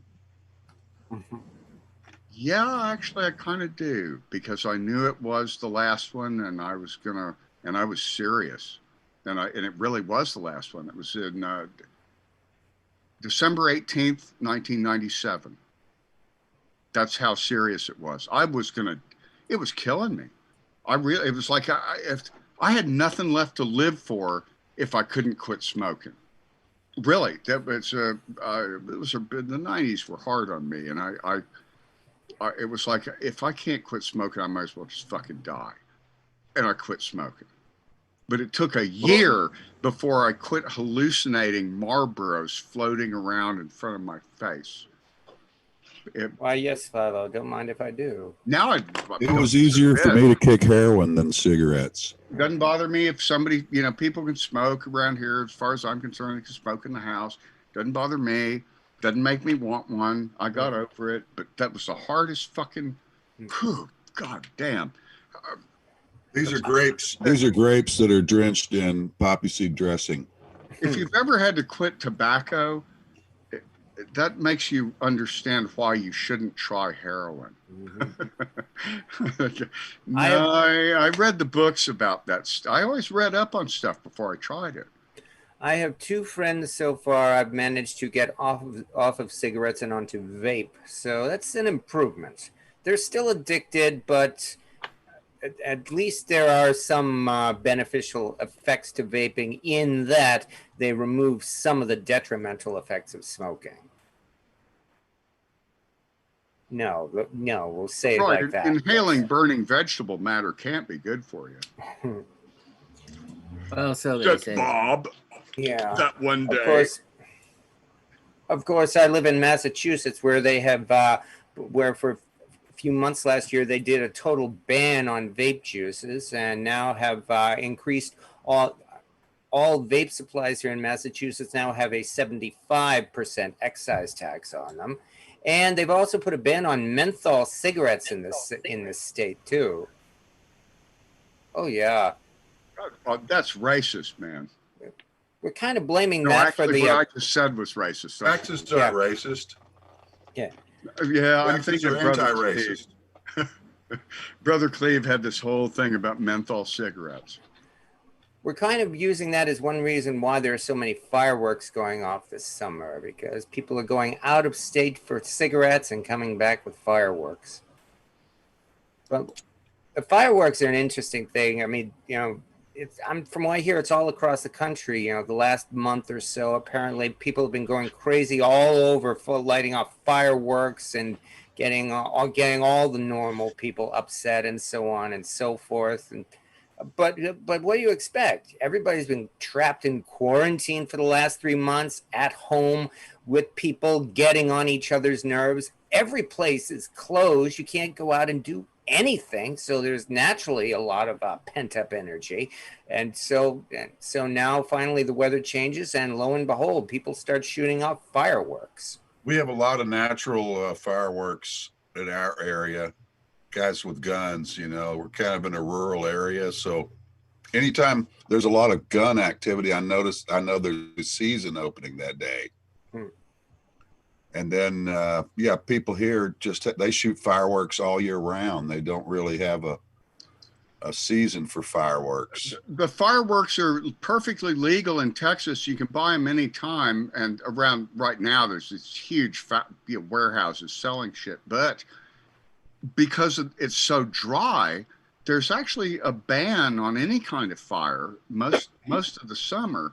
So they're doing a big fireworks show at the lake that'll be controlled, and of course a bunch of po-buckers will be shooting, and subgeniuses. Well, there aren't any other subgeniuses except for Jenna around here. But and where is Jenna? How come Jenna's not here? Anyway, Oh, Princess Way, yeah, it's funny. It's like the fireworks are legal, but they're too dangerous because of the fire problem. You know, grass fires are really You want to know a little bit about my, are you wondering about my accoutrement here? No, not at all. This was made by Princess Wee. And it cools you. It's a neck cooler. It has these balls in it that absorb water. And you get it all pumped up, you tie it around your neck. Oh, is that what she told you? There. That's pretty good, Princess Wee. He believed you. So in other words, she got you to teabag yourself. Well, I guess you could say that. It's sort of reminiscent of a teabag. There are all sorts of conspiracy versions of that, but you have a nice handcrafted version. Princess Wee made this with her own 2 hands. It's easier than doing it with your feet. Well, for most people, there's some geniuses have feet pretty. Hand. Yeah. I can hear ghostly voices. I was just confused because the setup seems so different today, and I had trouble. I tried everything, getting it going. Also, Andrew, what is different? Anyway, what's this all about? What's it all about? Lowdown on this caper. Alfie. Well, there's a question in the Q&A. It says, what's your best drug experience ever? It's from an anonymous attendee. Probably the last one. Still having it right now. This is it. Yeah. I've been having it for 45 years. Every time I fall asleep, because sleep is the ultimate drug. Yeah, Violet Drummond said that. I'm going to sleep when this is over. The most powerful marijuana I ever smoked was free. It was grown by a guy named Patrick Murphy. He had a bag of it in his garage. You could just go and get it. I've never smoked anything like that before or since. And I went to a Rolling Stones concert with my girlfriend, and I had some of this stuff rolled up, and we smoked it. And after a while, she said, "I wanted to thank you for putting the LSD and the dope. You know, that really." That was probably PCP. Well, whatever it was, only the stuff that was in this damn paper bag has ever had that strong an effect. No, now I go to the That marijuana. happened to me in the 70s when I was in college. The 1 year I was in college, and I later decided that it was a joint that somebody gave me that must have been laced with PCP. It Because wasn't I had laced with the anything. worst trip of my whole life. I can talk about out of lots a of really paper bag. bad drug experiences. It Uh-huh. made me relive every single time I'd done something stupid. And if you No, could, that's terrible. that was, oh God, that was a bad trip. I'm still kind of on it a little bit. I have to fight to keep that bad trip away, because it was quite a library of stupid fucking things. Well, are we talking about It bad all trip? came back to me when I came out of it, I looked around and I said, I thought we were driving to Austin. The guy who was driving my van was also on this shit, and he had gotten us halfway to Houston, which is like another state, a normal sized state away. Oh, it still ends in Never, ever, ever, ever, ever, ever, ever do anything that might have PCP in it. So, like bath salts, just totally gets on top of you. Yeah, I I was don't having like a lot that. of fun with I this never background. wanted to get fucked up. I actually, most of the drug use I've done was, to tell the truth, was kind of work related. Shit. But then Mine I'm too. heart bum, so that Yeah. makes sort of sense. It's just that you can't get any work done if you're fucked up. Well, You first you have to do all the measuring. You do all the and then you measuring. have to go back over it again. I mean, what looked good on LSD may look really stupid the next day. All the calculating has to be done first, and then you can get high and get into the subject and be inspired. Set and setting, preparation, education, those are all very important. And apparently John Shirley is in the attendees. He's just commented, I had, not knowing till later, some PCP-laced pot in New York City and ended up having a bizarre sexual experience on the roof of the building in a lightning storm. I think And I that's may not have a good thing. I may have his account of that in our to be published book, Bummers. That one, I haven't Bummers. forgotten that one. How come no one's ever put out a book with that title? What an inspiration. Bummers. Yeah, Yes. Paul Krasner actually has 2 books out about drug trips that are That would fly off the shelves. Yeah, Krasner is no longer among us, right? He passed along. Krasner? Yeah, Paul's dead now. I buried Paul. Yeah. We had him on the Conspiracy Zone show, but the producers didn't like him. Yeah, I'm not surprised. He was a guest at Starwood several times, and he was always really. He was on our Slack. He came in when he was in Cleveland. He was doing some stand-up comedy thing for charity. That's the only time I've ever been in a comedy club. I've never set foot in any comedy club except that one time to go see Paul Krasner. It's only because I could get in free. And he came on the show later on that night. He was a real sweet guy. He was crippled. He was physically really. He had both polio and when he was beaten during the Democratic convention in Chicago. When he was beaten by the police, he never recovered from that, and he had a pronounced limp. Really? Yeah, worse than the Mummy. Way worse than the Mummy. It was kind of like the Mummy with that leg dragging action. It was humping along, really hard to do. But man, he was a funny, friendly, nice guy. I got to sit around with him and Steve Gaskin, who started The Farm in Tennessee. It was like one of the few successful communes. As far as I know, it's still going. Most communes didn't work out, but that one did. And there are some that are still happening. Yeah, that Starwood was great. I got to meet all these super hipsters, Wavy Gravy and Robert Anton Wilson, Tim Leary. I've sat around fropping and talking about movies with all those guys. And it's all because of Starwood. Praise Jeff Rosenbaum. When we do our wake, that guy ought to be in there, even though he wasn't real involved in Subgenius that you guys know of. He was very involved in Subgenius as far as from my point of view. The panel at Starwood last time was quite good, quite fun to be on. Well, John Shirley and Vermin Supreme, Harry Wasserman, the alternate historian. He's a regular at Starwood. He's there every year, and they always put him on opposite of me, which I hate because I'm doing frivolity and he's telling the real truth.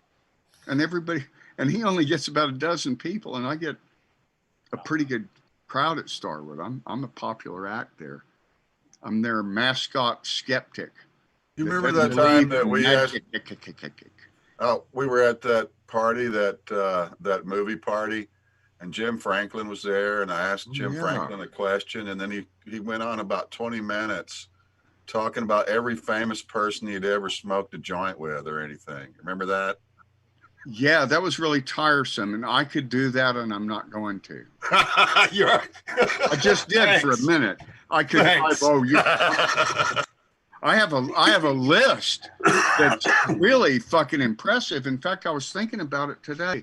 People I've been. Oh yeah, me and Jack Nicholson, we went back to so and so, and everything. It was like just one event after another of him doing that. It's like, is that all you do? Oh, sorry. But it was pretty impressive. It was impressive. I only met Tim Leary once, but he wanted to talk about Subgenius. I'm not surprised.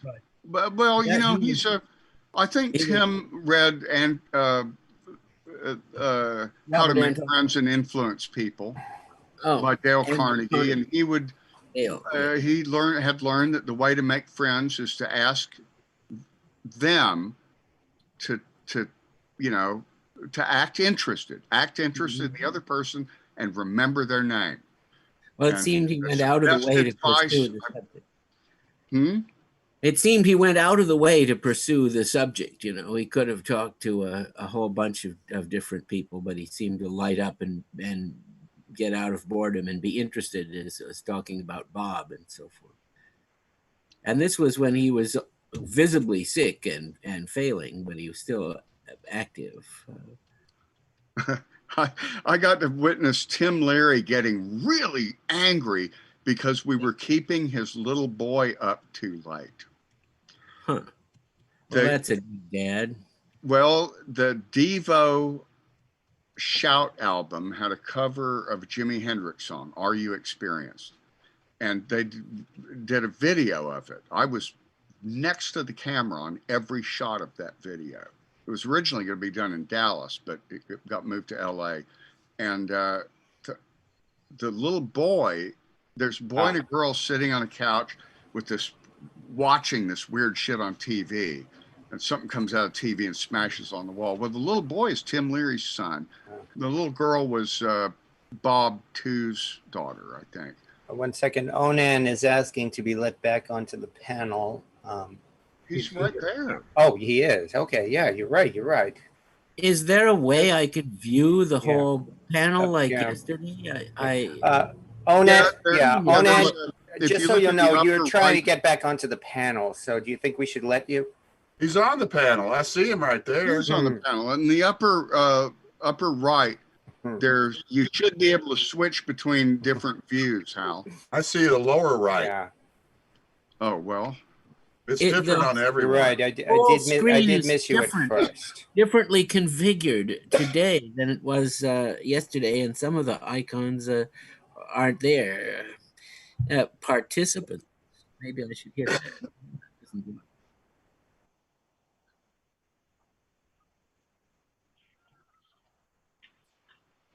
Yeah.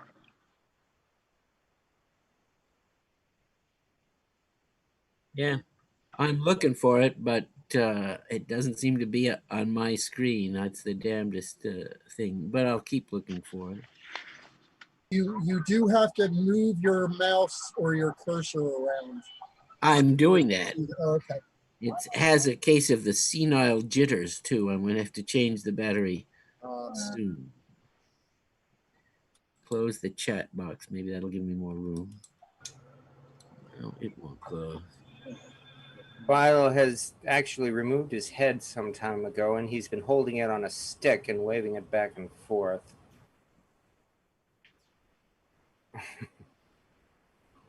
I can't go in the right direction though. I keep going the wrong way. Bouncing boy. I'll try. You have to sing it backwards when I do it. Wrong, we're fine. Gan, ergath, no.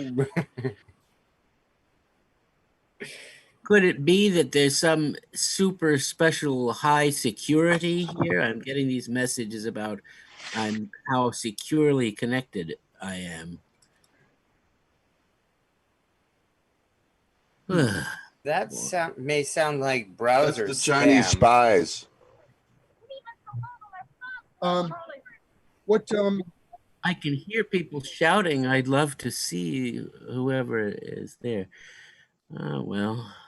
Oh, and Dr. Howe, what operating system are you using, if I may ask? I think this is a Windows 10. I think. I'm not sure. It might be. Probably. Yeah. Come on, off. Get off. There we go. Now, this is what like a one-eyed cyclops. What are these things? Show sidebars. I'm reading the chats that I've been ignoring. Oh, are there good ones? Reverend Jenna is working. Yeah, of course.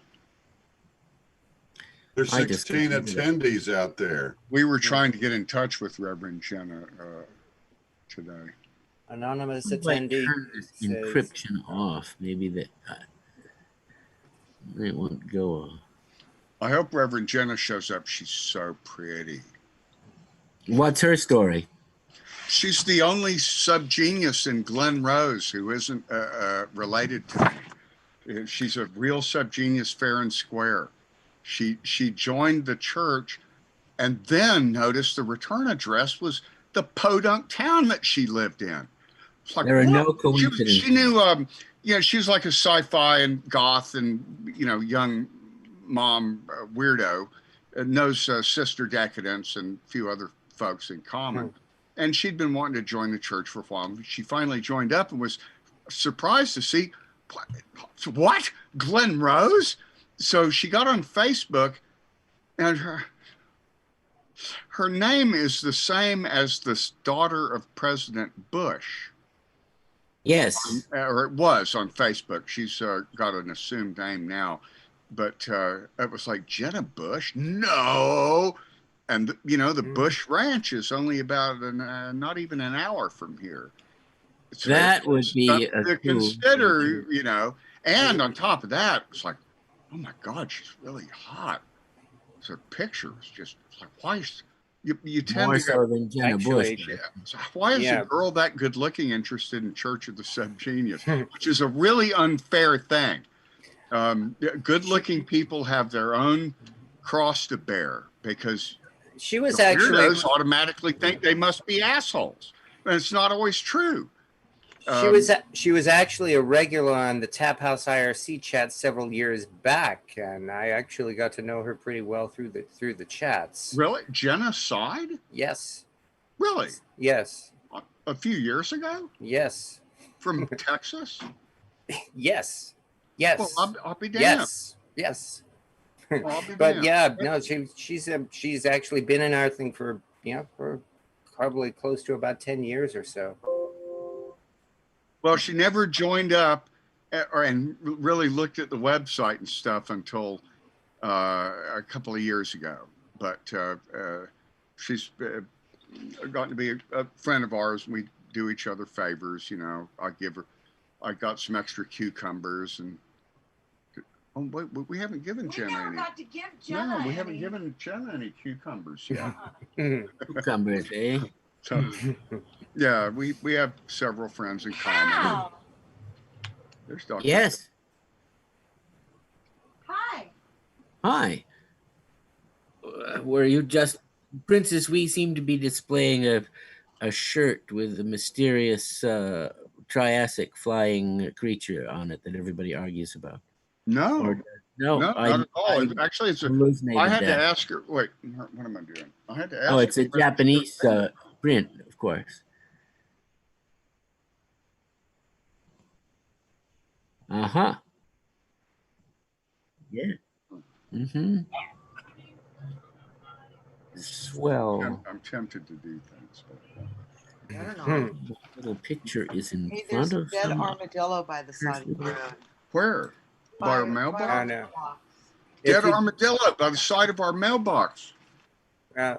If you do anything like that, be sure to charge for it. Actually, you could charge to show us the armadillo. There's a dead armadillo by the road, and Bob's bumper, it hit it fair and square.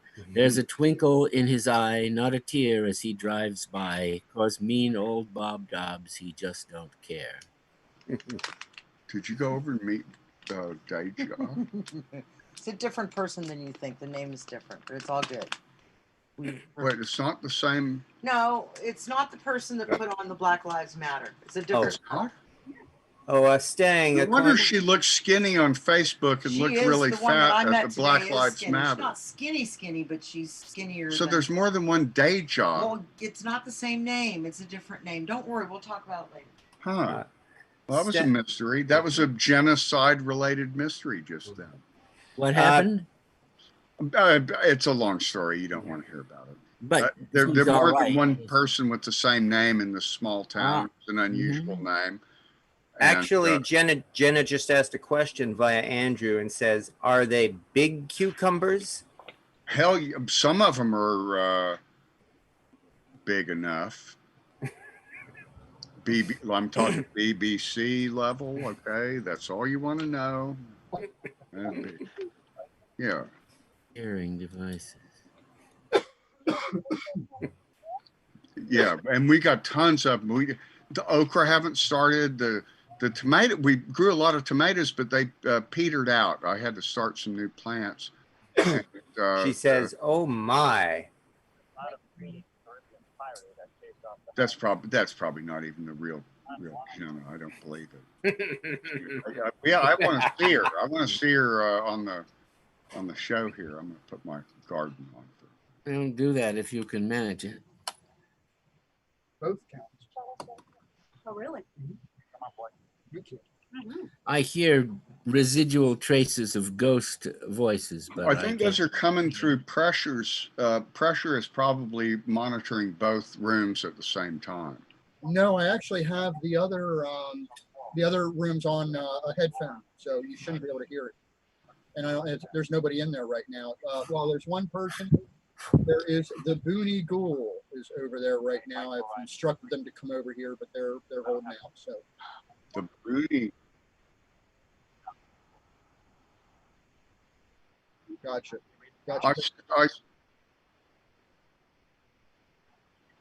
They're having some technical difficulties right now.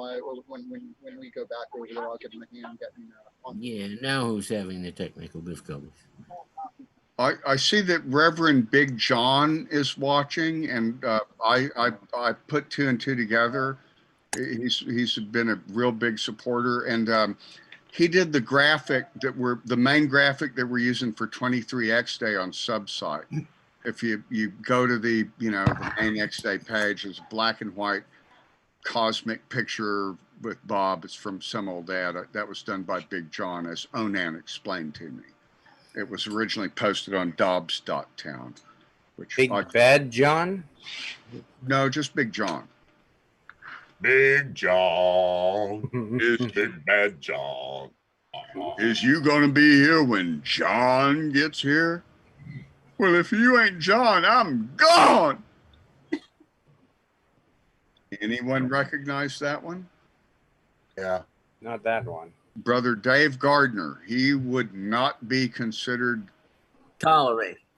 He would not be tolerated nowadays. Not Brother Dave. And in his time, he was considered to be very liberal. Yeah. Yeah. He was real in his time. In his time, he was very he was cutting edge liberal, like Lenny Bruce. Yeah. He's kind of a Lenny Bruce type guy, because he would even broach subjects that weren't you know, polite talk. He was on Jack Parr, I think, a few times. That's where my parents saw him. Of course, my dad, being a Southerner, picked up on his stuff. I got to see and record a Dave Gardner stand-up show in Dallas in 1980 or 81. We had just done the pamphlet, and I sent him a copy of it. And he wrote me back and said, I'm glad to see that some people are using the mind still. And he liked the subgenius stuff, Brother Dave did. But he didn't like what my friend Wade had said about his show in D Magazine. Wade basically spelled it out. This guy's just a racist. And he was a racist, but he was not just a racist. He was a pretty funny racist, but not in that way exactly. You know, he thought he was making fun of stuff at the time. You know, it's one of those things. It was different back. It was a different time then, and it was. And you know, it's the way it was. You can pretend it wasn't, but it was not necessarily good. Someday we're going to look back on stuff we're doing now and go, we thought that was normal. You know, shit. What you going to do when they come for you? Yeah, man. That's my garden back there in the background. I was wondering about the potted plants. Yeah, and they're all vegetables. They're all edible. It's cucumbers and eggplants and. So you don't use cucumber frames, but of course you don't need to. You're in Texas. Wait a minute. What exactly was it I said you didn't understand? We're at the epicenter. Oh, some elastical Gomez said it was a different time, like 10 years ago or 1 year ago. Yeah, it was a different time. 30 minutes. It's always going to be a different time. Never sure as hell is. It was a different time, minute before last. Yeah, we could get away with a lot more a minute before last. Now it's not approved of, and I understand. That thing you said 5 or 6 sentences ago, that was easy to say back then. I can adjust. Wouldn't allow it now. Yeah, I quit cussing. I rarely ever cuss unless I really mean it. I don't cuss gratuitously anymore because everybody does. I mean, the headlines, newspaper headlines have words like shit and fuck or pussy on them. And at kids shows with farting and everything. So I've, just as a contrarian, I've taken to saying, "God darn it," and, "Oh, you know, what in the Sam Hill, heck fire," that sort of thing. Godfrey Daniel. Ooh, that's a good one. Jehoshaphat. Yeah, that's a good one. Reverend Fiddlestick? That wasn't me. That's a rumor. That's not true.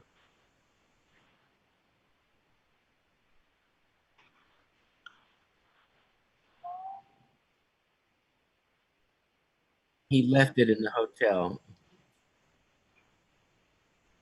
Fiddlesticks. Oh, Fiddlesticks. That's a good one. I forgot that one. Write that down next to L. Ron Harryhausen.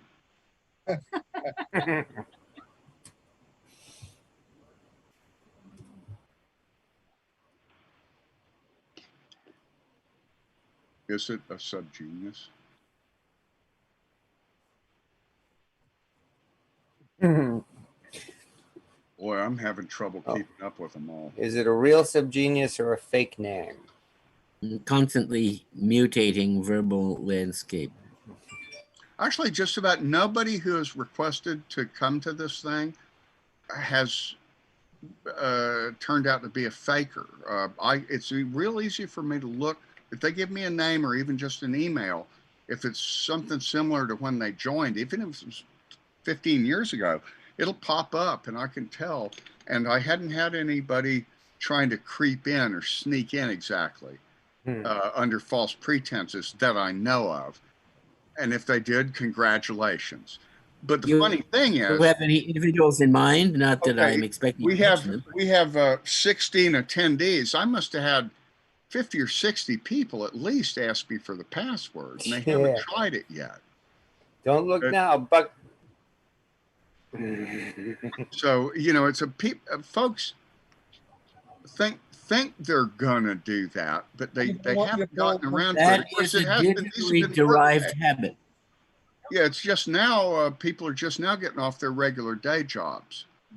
Now, most of us here are either art bums or off for 4th of July, Or for or retired.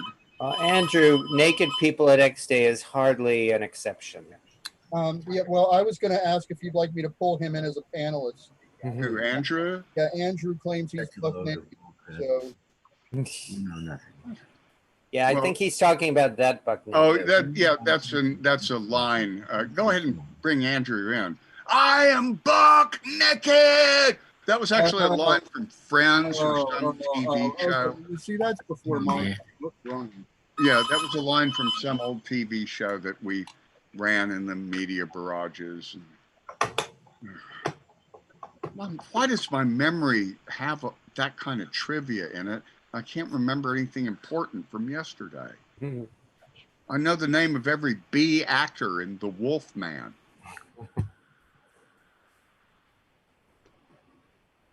He's looking that one up. How many dots are on the It depends on when you look at the Dobbs head. Well, I don't know. Why don't you go ask Mr. Owl?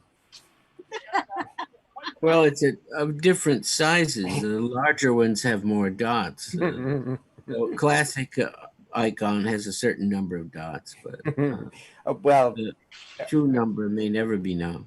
Okay, yeah, there it is. True number may never be known. Well, I see Andrew, but let's he's on his find side. out. A 1, 2, 3. They're like Andrew is laying molecules down or pixels, crossword puzzle pieces.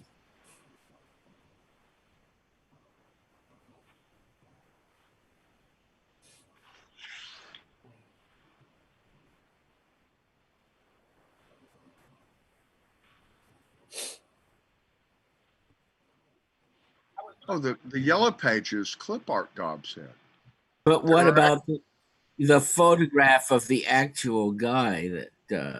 Oh yeah. Oh God, that fuck. I don't even want to think about that. I know it's hard to think about, but that really rocked things a few years ago, and a lot of people revolted against it. They said, "We don't want that. We want our Bob back."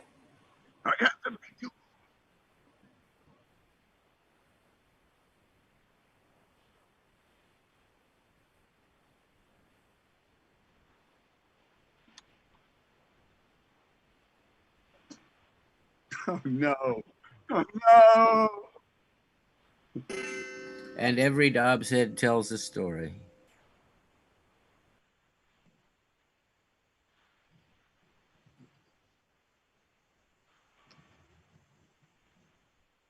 Of course, Philo decides to put on Amos and Andy. He did? Pope David Meyer said, when the signals of Amos and Andy reach planet X, that's when the... I guess that was going to signal the rupture or something like that. The Exes will demand... I don't know whether it was supposed to be good or bad. Actually, that was a pretty funny show. The writing of Amos and Andy, the ones I've seen, were actually pretty amusing. Yes. Well, the funny thing is it was originally made up by white people to make fun of black people, but then black people took it over and made it funny. It wasn't funny when it was originally show. By Freeman, by Godsell and Freeman, something like that. They were whites pretending to be blacks on the radio. But when it was a TV show, it was an all black thing, and they were far funnier than the radio had ever been. Well, yeah, because it wasn't particularly. I mean, it was just a sitcom that happened to be all black people. That was they didn't act any more dumb or foolish than the Dukes of Hazzard, say, for instance. Well, that's all white people. But at the time, it was very unusual that there'd be such a show, let alone that it would show black judges, black policemen, black law and court. It was a different time then. It really was. Andrew is here, except that he is sideways. Right, he's been laying on his side there, half asleep this whole time. As he lay on his side, more Cooked stars. over on his side. died. At least they're he's all not upside stars. down like Philo was. I was like that, I think, 2 days ago when I was broadcasting from Australia. There, he's sideways broadcasting a portrait in a landscape frame. I'm with Shinpath over in Beijing now. We're coming in from the east. That's probably a monitored transmission. These days. Always with the way things are set up over there. Yeah, the current administration got tired of blaming Mexico, and they've been blaming China for about the past 3 years or so.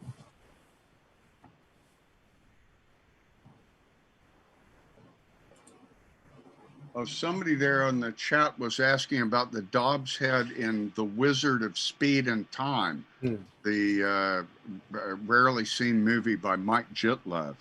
I've seen it. Amazing movie. That was quite authorized indeed. Mike Jitlov was... Actually, I read a special effects magazine, Starlog or something, had a little bitty article about him. About Jitlov? Really? Yeah, about Mike Jitlov. And I thought... And there was a picture of him, and I thought, this guy sounds a lot like my friend Puzzling Evidence, which he sort of is in some ways. And I wrote to him. They are similar. And I figured out where he was, and I wrote to him.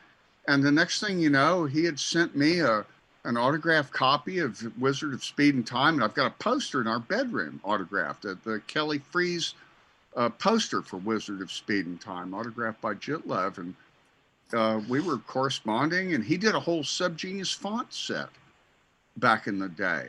No, it wasn't Subgenius. It was a Jitlov font set, but we did distribute it, but it was so long. It was System 7 Mac or something.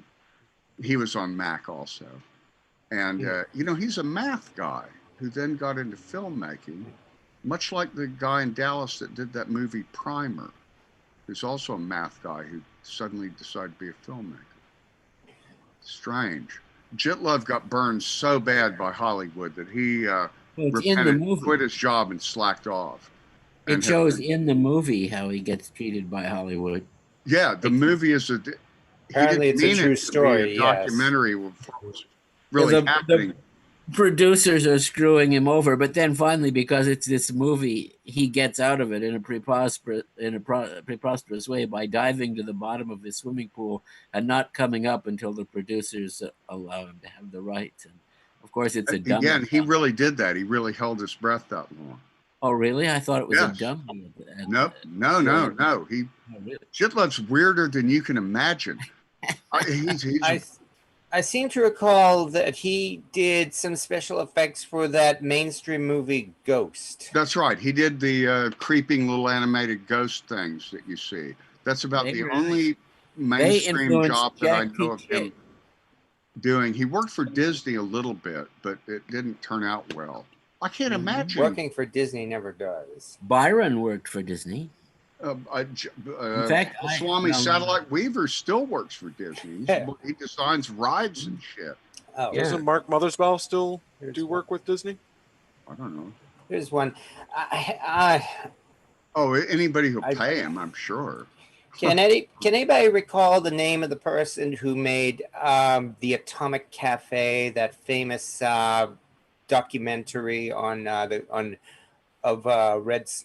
Cold War nuclear disaster films? I should be able to remember that because they got the gig on True Stories instead of me. Yeah. I was going to be doing, David Byrne was planned for David Meyer to be the preacher. Puzzling Evidence was Puzzling Evidence, and I was going to provide the collage stuff. But when the Ed Pressman Corporation money appeared, they went, these guys don't have a track record. Yeah, they hired some asshole, shitty actor to do the preacher, and Atomic Cafe people did the collage, which I thought was pretty half-assed. And but at least Puzzling Evidence got a theme song out of it. Reason why I mentioned that is I actually saw the guy, and I don't remember his name. When Pierce Rafferty? Yes, I believe that's it. He did a screening of the Atomic Cafe at Harvard University's Art Film Theater. That's why I was living in Cambridge, Massachusetts. I attended that. He had a Q&A session. And what I remember... In 1982? Yeah, later 80s. And what I remember is that after the Atomic Cafe, he told a brief story about how after that, Disney hired him to research their archives and come up with an Atomic Cafe style story of Walt Disney's life. And according to him, he produced one reel of footage, after which point they canceled the entire project and forced him to sign a non-disclosure agreement. Did he get Disney family material? Supposedly, at least according to him, supposedly he had unlimited access to their archives. Here in SF, in the former military Presidio, we have the Walt Disney Family Museum, not the corporate museum, but the Although figure again, this was in the late 80s, just before the Disney Renaissance, when the Disney Corporation became, when Disney moved from the Disney family to the Disney Corporation. So he may very well have had full access to their archives. Atomic Cafe was produced and directed by Jane Loder, Kevin Rafferty, and Pierce Rafferty. Yeah, I believe it was Kevin Rafferty. Anyway, that came up to mind when you mentioned Disney. So I'm sorry if I'm getting off the subject. I think Stang is more interested right now in the naked people showing in his video clip there. Well, I can. You begged me, man. By the strange reconfiguration of my screen. I was making room so people could see the lovely images back there. There they are. Yeah. It does bring back memories. Yes. I forgot. Yeah. Meanwhile, Philo is still waving his severed head on a stick in the air. The cleavage was the rabbi who was here yesterday. Yeah. There lies. I saw a little bit of Leanne in there too. Yeah. Oh, yeah. Oh, Leanne's butt is. There's like a special zoom in freeze frame. We were so unwoke. Oh, it's terrible, awful, so awful. Yeah, she was part of the. We were asleep. You're saying. I have the P2. I have the P2. Dreaming while being awake. Yeah, there's Bob Core. Oh, good old Bob Core. Yeah, I hear from him on the Bob Food Porn channel sometimes. Yeah, he was the guy that got out of hand sometimes for a couple of years, and then he kind of, I guess he learned his limitations or something. It depends if he had his trombone or not. That's right. Yeah. He was. Well, he's banjo. He's banjo Bob. Oh, he was great on the banjo, but the trombone was the horn of the apocalypse. God damn. I actually have a hat. Yeah, that has his face on it, because for a while it was damn that Bob Core was a phrase. Where if anything went wrong, you just say, "Well, damn that Bob Core, he fucked." Yeah, well, yeah, he was the guy you had to drag out of the middle of the road a couple of times, but at one point, but he got over it. God, there it goes. There's Susie again. Yeah, there's Susie. That was. Do you have a dime for two nipples? Yes, that's one of her lines. He was my ride. I've certainly met a lot of interesting people. That's a guarantee when you're part of this organization. Well, we did some start really a club interesting for people. non-joiners. You know, it's like, are you weird? Then you're probably better than most people. Who doesn't want to hear that if they're a weirdo? So yeah, we got to meet lots of weirdos. The way that Philo and I met, my sister-in-law had been living in Austin, where Philo and Cookie were living, and my sister-in-law came back to Dallas, and then they ended up moving to Dallas. And my sister-in-law said, you need to meet this guy Philo. You guys have a lot in common. And like any genius, I was like, I don't want to meet anybody. Hey, he's probably some pink. Well, we didn't know that word yet, but you know, and she dragged me. She goes, he's into Captain Beefheart and comic books. Now, of course, nowadays that describes half the subgeniuses, but at that time, it's like Captain Beefheart and comic books. Okay, so I go over there, and Philo looks like this complete square. He was a salesman at the time for Yellow Pages, and he's playing darts in his garage, throwing darts. I'm going, oh, he's a jock that knows how to do darts and shit. I don't know how. And he goes, here, try one. And I go, I've never done it. I'd never play. I tell you, I throw it. I got perfect bullseye the very first time. Never happened again. Totally beginner's luck. And Philo goes, that sharp. He was faking the whole time. He's a darts expert, and he acted like he didn't know what the fuck. So then Philo showed me all his collection of kook pamphlets, and wonderful. It was like, okay, yeah. We both collected kook pamphlets of all kinds, and love at first sight. There's a certain chemistry, you know, for some reason. I don't know what it is. Yeah. It may have something to do with Apophropsipiolops, possibly. But yeah, and them were the days. We had different wives back then. Our kids are all grown up.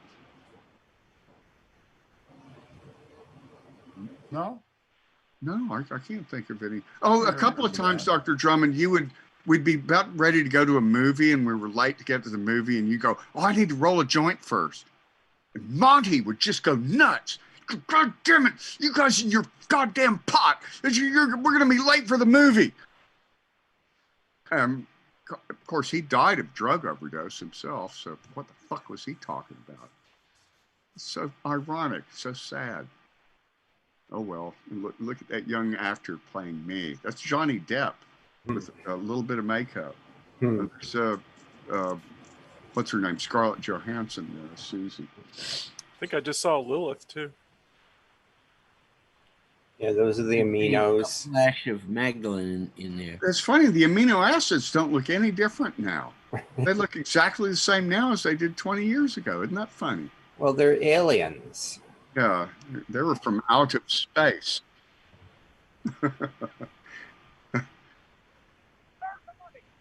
Yeah, that's who's missing, man. But where's Reverend Angry Larry? He should be here. He's probably got a job or something, or a wife, or a life. A brick and mortar to take care of. Some useless thing like that. Was there any? Thank God I don't have to worry about stuff like that. A life. About Dave being here? Lonesome Cowboy Dave? Yes. He doesn't even have a computer. Actually, he has a computer. He has 2 or 3 of them, but he won't turn them on. Uh-huh. Dave is more afraid. Dave is more afraid of the internet than, well, if you read his book, Neighbor World, I think that's kind of the way he sees things. He thinks we're all in the Matrix, which is kind of rough. It's hard to make a living, you know, if you can't do email or have a smartphone or whatever, and you're trying to be a reporter. But he sure is good at being a nut on our Slack. I should probably. I wish I could engage him in this stuff, really, but it's pointless. What about like Paul? You can't imagine Paul Mavrides. Now, he's great on the radio, but he hates VXDAY because he's never been there. Mm-hmm. I think that some of these guys are afraid that nobody will know who they are. I've had one subgenius say, "Well, I don't want to go to VXDAY because, you know, there are too many groupies and bobbies will be kissing my ass." And I immediately thought, What X day Oh, do you're they go? afraid that that's not going to happen. That's what you're really afraid of, because it won't. Yeah. Do you ever hear from David Meyer? Pope In the David world Meyer? of Subgenius, nobody gets more shit than the boss man. I had to grow a thick fucking skin early in the game, you know. It's the opposite of the outer society. Could you Well, it's the repeat that, opposite of a Andrew? regular cult, you know. I'm as much of a I was the first Bobby. Yes, but this isn't a conspiracy cult. Right. There's no such, there isn't really a subgenius hierarchy. I've been hearing about it for years, but I never saw a list of who was in it. Now, of course, the old, you know, seniority counts a lot, you know, and personal experience. And God knows, man, some of us in this little chat room have been through some weird shit. Yeah. Years. Yes, sir. Philo and Dr. Hal there have been to Burning Man for 20 years straight or more. I've been to only 2 of them with them. Well, this year it didn't happen, and it may never happen again. It's a weird scene, baby.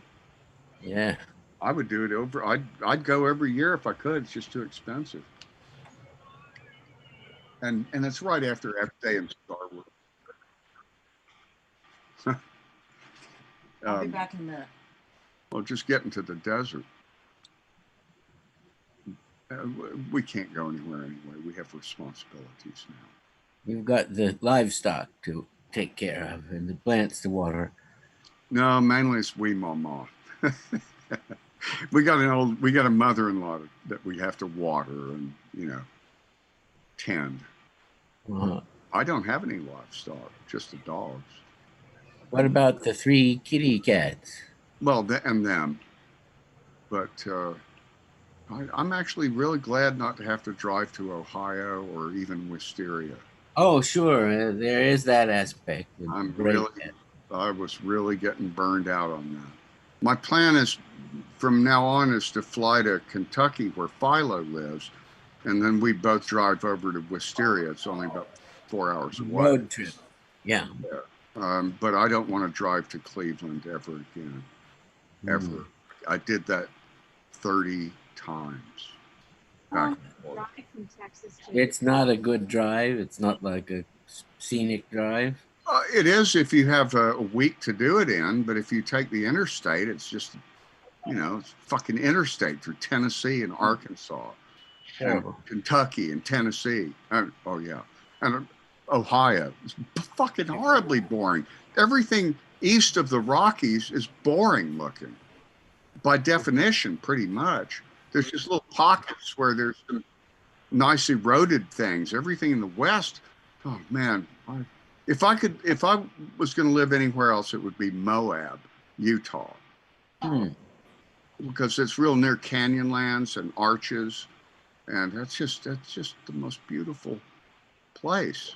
But luckily, I get to live on something that's just as good as the local state park. Yes. So that's not bad, you know. I don't have to go to the national parks right now. I haven't explored all of Stang Ranch yet. Yeah, we got dinosaurs.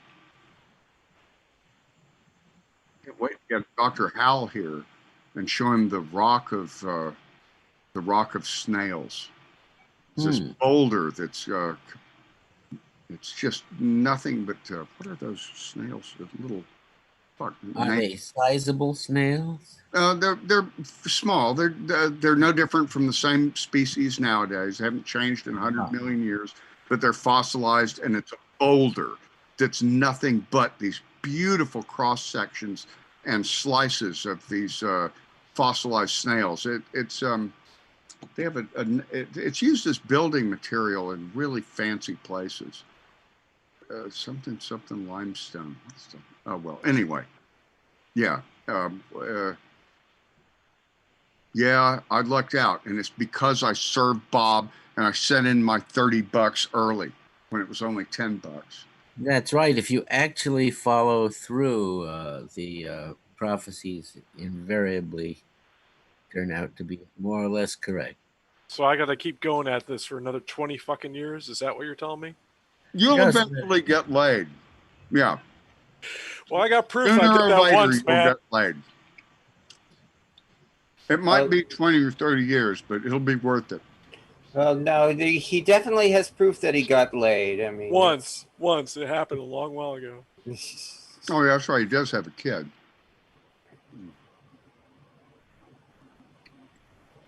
Yeah, You who's met her at VXDAY.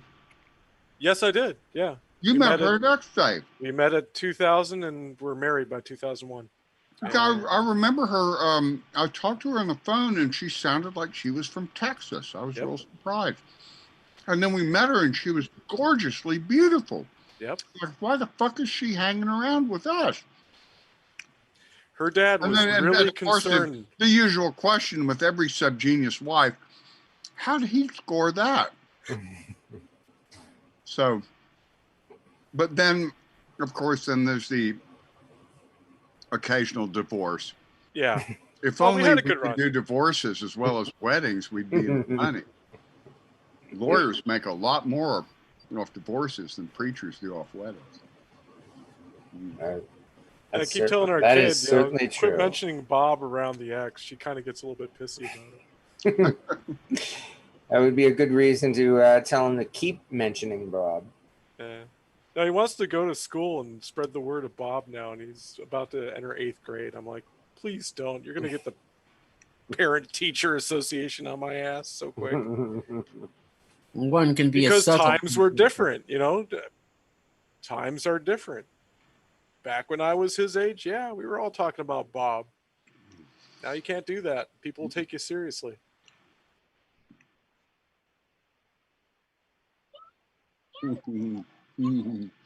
What? You can't say Bob is the gun and you are the bullet anymore. That's considered a threat. Terrorist.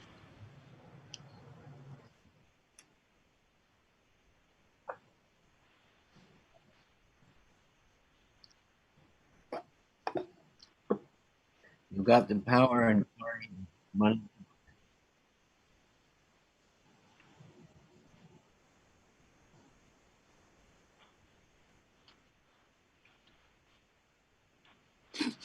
Or we'll call the manager.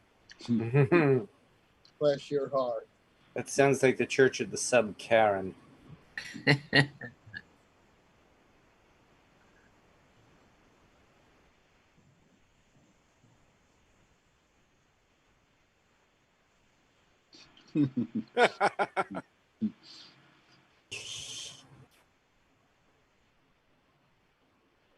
Or make an ID tag sized version.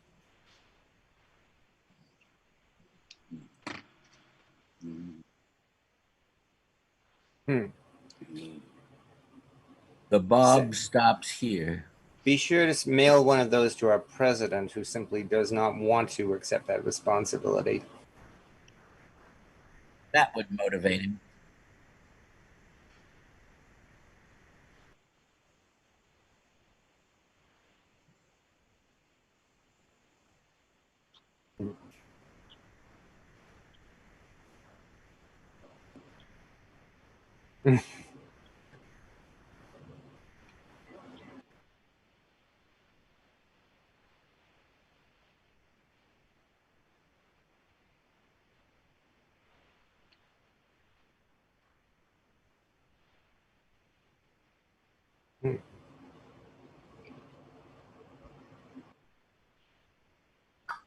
Would you say the lymph node is located in somewhere in the area of the pineal gland?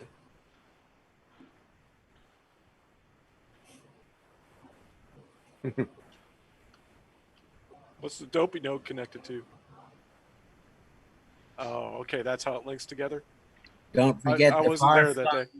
Isles of Langerhans.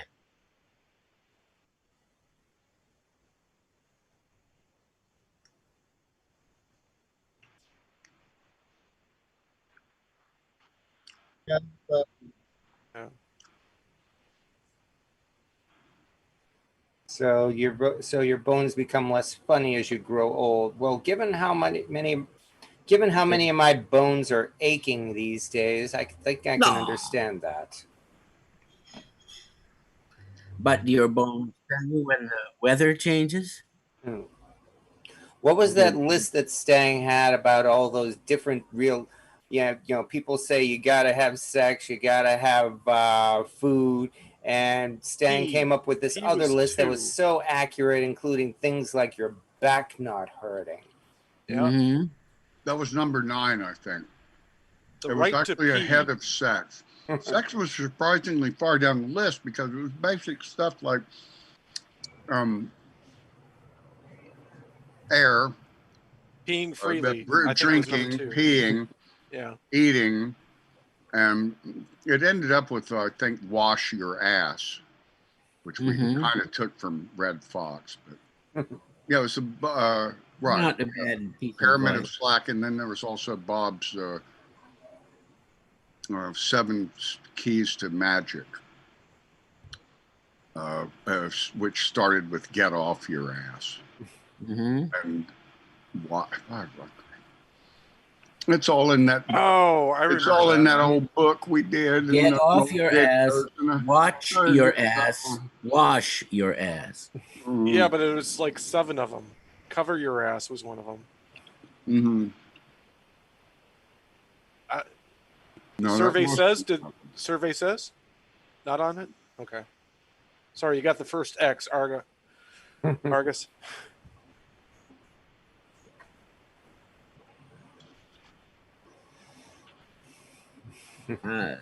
Only your voice seems to come through, and people's ambient music doesn't seem to come through because of the nature of this type of microphone. Barnyard imitations. There you go. Last night, Princess Wee was playing her flute. There was a little bit of jamming going on, and somebody said, "Hey, the flute doesn't come through because it's not a human voice. You have to reset your settings, your audio settings. There's a little thing to allow other noise besides human voice."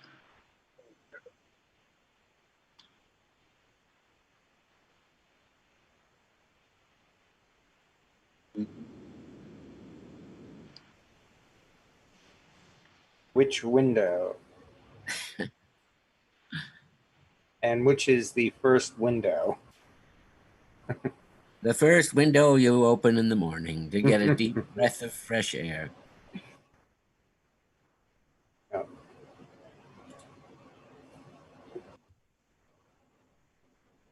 Oh, that window. Okay. There's nothing like that on my screen.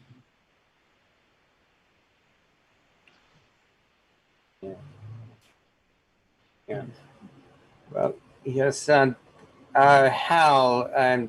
I'm thinking you're probably using the web browser-based version of this. That's probably the case since I couldn't get in the other way. Today it didn't work. Yesterday it worked easily. It screen just froze. It just sat there. It was prompting me to do something, and so finally you know how it is. You mess around until you get it to work. Dr. Hal, I had some problems this morning with getting things flip-flopped around, so it could just be load on the system. Well, things like this constantly reset themselves, and so you can never get too comfortable settling down into a routine. My suspicion is gremlins. Also, today I'm hearing Yakutisma, I thought they were. I'm hearing people's words drop out. Part of what people are saying is not conveyed. Well, I say that here you just Al. There, I only heard a few syllables, but we're doing it in our fashion. Actually, that one was deliberate. Oh, good. Well, actually, that's Stang playing the guitar in the mask there. He walked on down the hall. He's got to pee, man. That's Stang showing his tit. He's got to pee.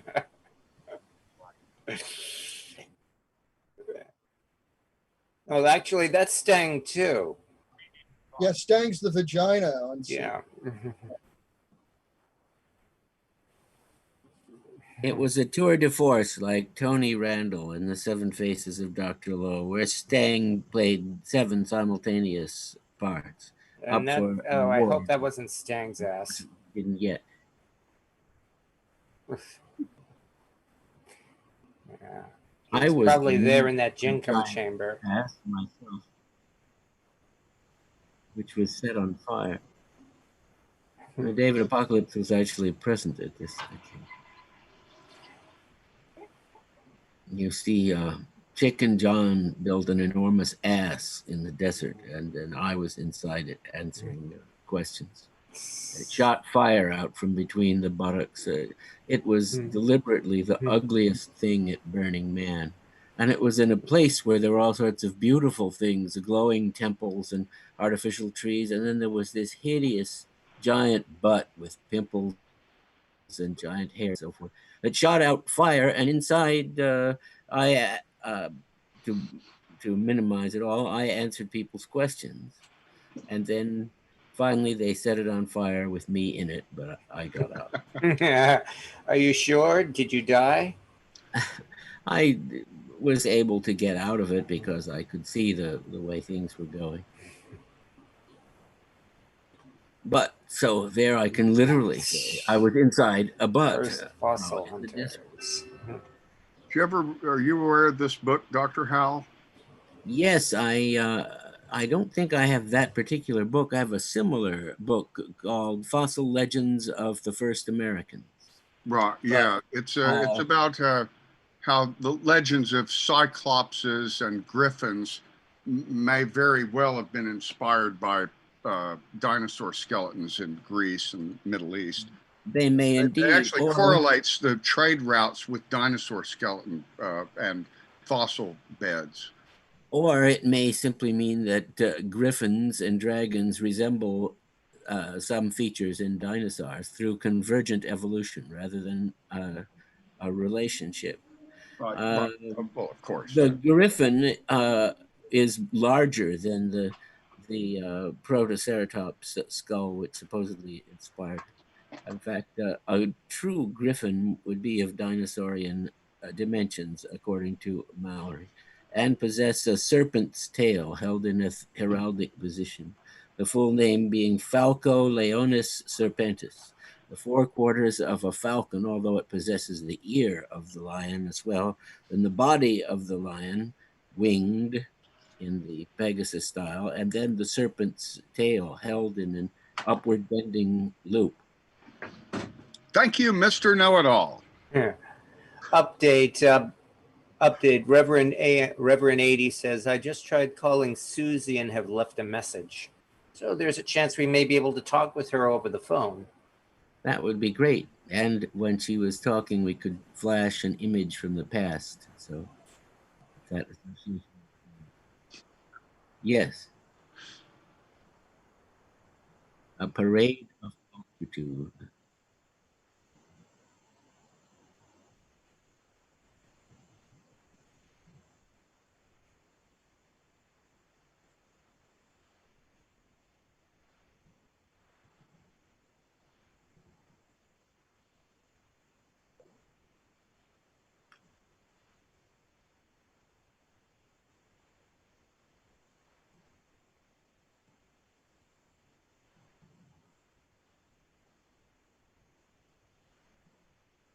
Well, they were then because they are now. That one book, of the that book I fossil was just showing areas of the world. does that. This woman did the research. She's an old lady now, but she did the research and actually figured out that some of the areas that were famous for dragons and monsters were indeed the same areas that are now fossil beds. Well, you know that there was an island where tiny humans hunted immense dragons. I'm sure you've heard about that. Homo floresiensis. Yes, and yeah. hunting the giant. Yeah, I just got a DNA test back. I'm one Megalania. quarter Homo floresiensis. That's not in your DNA. Well, one would be of a stooped, dwarfish stature if that were in your salad. Where's the lie? Stumpy fits in small places. So you were in another life a tiny human trying to. No, this was in my DNA test. MyHeritage.com. We swabbed our cheeks and sent it in, and got back that I was. Princess Wee was what we expected, half Kazi Jew and half space princess, and I was completely and utterly British Isles and Homo floresiensis. A lot more Neanderthal than most of the people in their database. 70% more Neanderthal. They didn't actually say there was. I didn't pay enough for the Homo floresiensis test, or even the Neanderthal test. My brother, though, in theory, is the same as me, and he did pay for the Neanderthal test, and it turns out, yep. Ugh. Well, then you don't need it if your brother. We're more Yeti than. We're a little more Yeti than most people. That's all.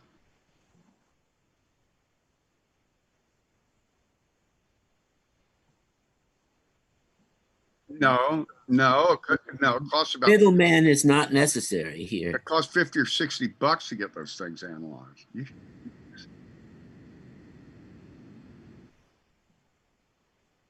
No. Therein, the patient must minister to himself. No. I would think that if they discovered the subgenius gene in your test, then you would go on to the list. Who left this subgenius gene in here? For a more accurate test, you send the used condoms too. Yeah, we got the real cheap test, and everybody joking about how I was half Chinese. That turned out, nope, not at all. Not a drop. Oddly enough, there was some Italian. We didn't expect that, but I think it's Roman, not just regular Italian. I still ascribe to the low nut theory. Well, that's not funny, man. One nut is as good as two. You have a spare. Yeah, Ferg's like that with his kidneys, you know. I don't need it. It doesn't matter. It's a moot point now. I've got 3 grandsons. I don't need any nuts at all. That was like that song from the 70s, Hot Nuts. Get them from the Peanut Man. It's funny, when you get older, your testosterone decreases some, and it's increasingly like coming up out of a muddy swamp that you've been in your whole life. It's like for the first time you start to see clearly and think about something besides titties for hours, days at a time. It's really strange. That's what Robert Crumb is. Give me titties or give me death. I bet Crumb really noticed that. It's like, oh my God, that thing that's just been taking over my whole mind forever. It's lifting. I'm free briefly. But pressure, weren't you just saying earlier that somebody taking off their bra commands your absolute attention? That's exactly what I was thinking of. Yeah, I mean, and to this day, it still certainly does me too. Sure. I can't help it. Absolutely commands the attention. But it is increasingly just sort of a remembered response and not so much hormone driven, because you really do, as you get older, everything kind of lightens up down there, you might say. And it doesn't control your brain as much. Well, we might as well give up now, shouldn't we, Fox? No, you just find more enjoyment in reading rather than masturbating. According to your timer, we have only a little more than 38 hours to go. How can that be? Let's enjoy them. Right.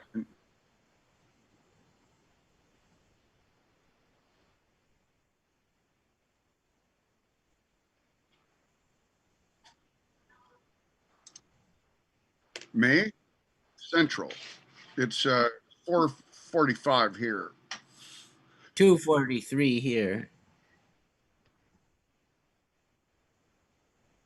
Yes, yeah, that's explained on the X-Day page. It says the 7 a.m. lasts 24 hours. The saucers line up over the planet and let it turn underneath, and they just kind of suck up all the subgeniuses, who then go back around destroying or saving whatever they want to do. So, yeah, Shining Path would be first because he's in Beijing.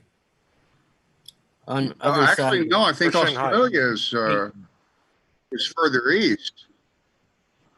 Yeah, who do we know in Australia? Actually, Congo, the island of Congo, is where the dateline lands. Of course, these are human conceits we're talking about, and the exit. Right. So the Exes know that we're going to be going off of. Right. So basically, it's 7 o'clock on Saturday, or we. No, that's Sunday for us in the U.S., but that's it's already Sunday in Australia long before. We've had this problem before. In 1998, I had this series of tapes where every hour, starting at the idea was, it didn't actually happen. I tried, but I hadn't learned how to run the mix board yet. Anyway, we had an Australian newscast saying, hello, welcome. It's 7 o'clock here in Melbourne. Mm-hmm. And then we'd tune in an hour later. It'd be, in Hong Kong, hot radio hits and so forth. You know, there's we had a fake British one and so forth, just to keep people from panicking. Well, it must be, because it didn't happen in the conspiracy 1998. No, and I didn't even get a chance to play all those cool tapes. And as I said, it was because I had not bothered to learn how to run the mix board at that time. I now know how to run all the mix boards.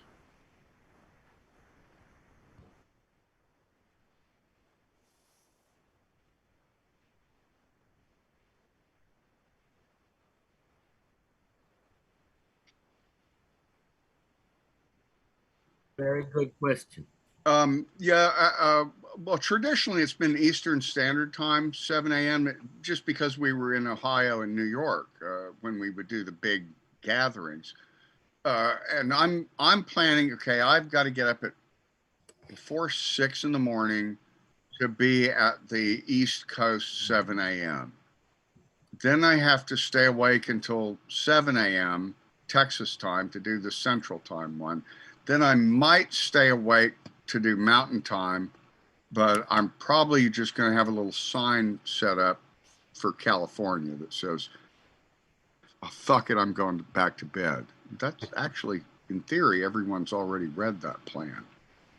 I put it on all the Facebook pages and 23XDay page.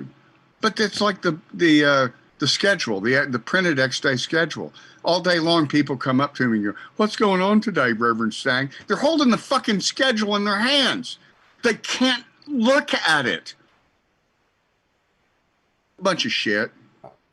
Last I heard, Stang you invented and Hal the new were going to be in a schedule. Chat room. Yeah, Fox invented it about 3 years ago. We started using the Fox schedule, which was much more realistic. It was basically, you know, during the day, a bunch of guys talk. Then in the evening, a bunch of noise, and try to remember next morning, try to remember what happened the night before. And then it rains, everything fucked up and called off. And, you know, it was much more realistic, and, you know, we weren't promising anything. So it worked great. That was the way we'd always done it before. There was a period when it got organized. That wasn't right. That was not right nor me.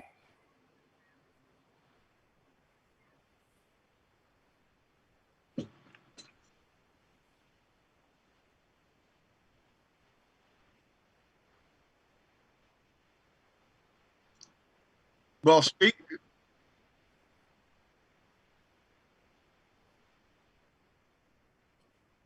speaking of which, it's probably time for us to get off of this elitist forum and go back to the chat room, because we've been doing this for almost 3 fucking hours. I'm getting really tired. And yeah, I've got to go out and turn on the soaker hose and walk the cats and clip the dog's nails and milk the chickens. Yeah, milk the kittens. Yeah. But the goats. I have to do laundry. As I mentioned, I'm actually taking my godson and friends into Boston during the day tomorrow, so I will be out at least until tomorrow evening. Uh-huh. But we'll see you again. Oh, definitely, yes. I've been to Boston. It's a big city. Did you get beans? Yeah. How about the Boston Scrod? Yes. Actually, I remember when I gave Stang and Legume and Friday Jones a ride in my crappy car across this bumpy bridge in Boston, and it was something like, "Oh yeah, one more thing I need to tell you. What's that? Bump, bump, bump, bump. The brakes, the shocks on this car aren't very good." That was when I was living in Cambridge, Massachusetts. Yeah, that's right. The '96 Devival. That was the one. Slack Crusades? Yes. I think, in fact, that was when I met you guys for the very first time. I wonder if someone could post the URL for the other space that we're trying to get to. Oh, yes. That's on the... let's bring up that list here. Funny how... Here it is. VXDAY links here. Right now in the chat, I am posting the URL for the main chat. So you I'm click seeing everything backwards today. I don't know what it is about this. Hey, Hal, Yes. the website that I just sent you has a menu on it. Links. Yeah. So if you go to the website, it takes you everywhere. Mm-hmm. Yeah. You send an email? That's that thing. I just posted it on the chat. It's the All right. easiest way to do I'll it. look there. If people would just read the instructions now and then. It's so frustrating for. It's like reading the schedule. It's almost as though we might be sub-geniuses. It's I true. write the instructions and nobody reads them. You can't tell us what to do. Yeah, I've noticed that. I wasn't told there'd be math. Pictures. Okay, I'm going to go over to that other one. Right. All right. Here's two. All right. Well, let's at least make sure that Hal gets there okay. I'm not being facetious. I'm being serious. All right, Fox, you're in control, Hal. You're responsible for Hal. Oh, yeah, be sure to feed him first and take him out for to pee. He's been inside for a while. It needs to be yeah. Outlining the URL. It might mark the the equipment whole otherwise. Damn thing there, but there we go. When you click on it, you'll probably get a pop-up asking if you want to leave this chat and join the other, or at least you should. Oh, I guess it worked. All right.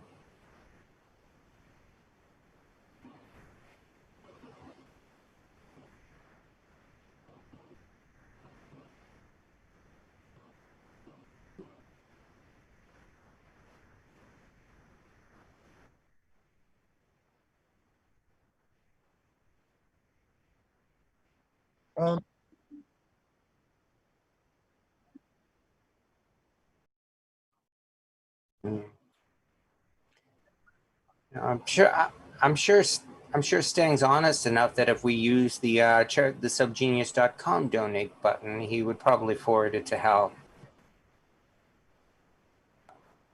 Yeah. As also, Hal may already have. I'm sorry. Hal may already have a donate area. This is true. He might. All right. I'll ask him, I guess. Anyway. Yeah.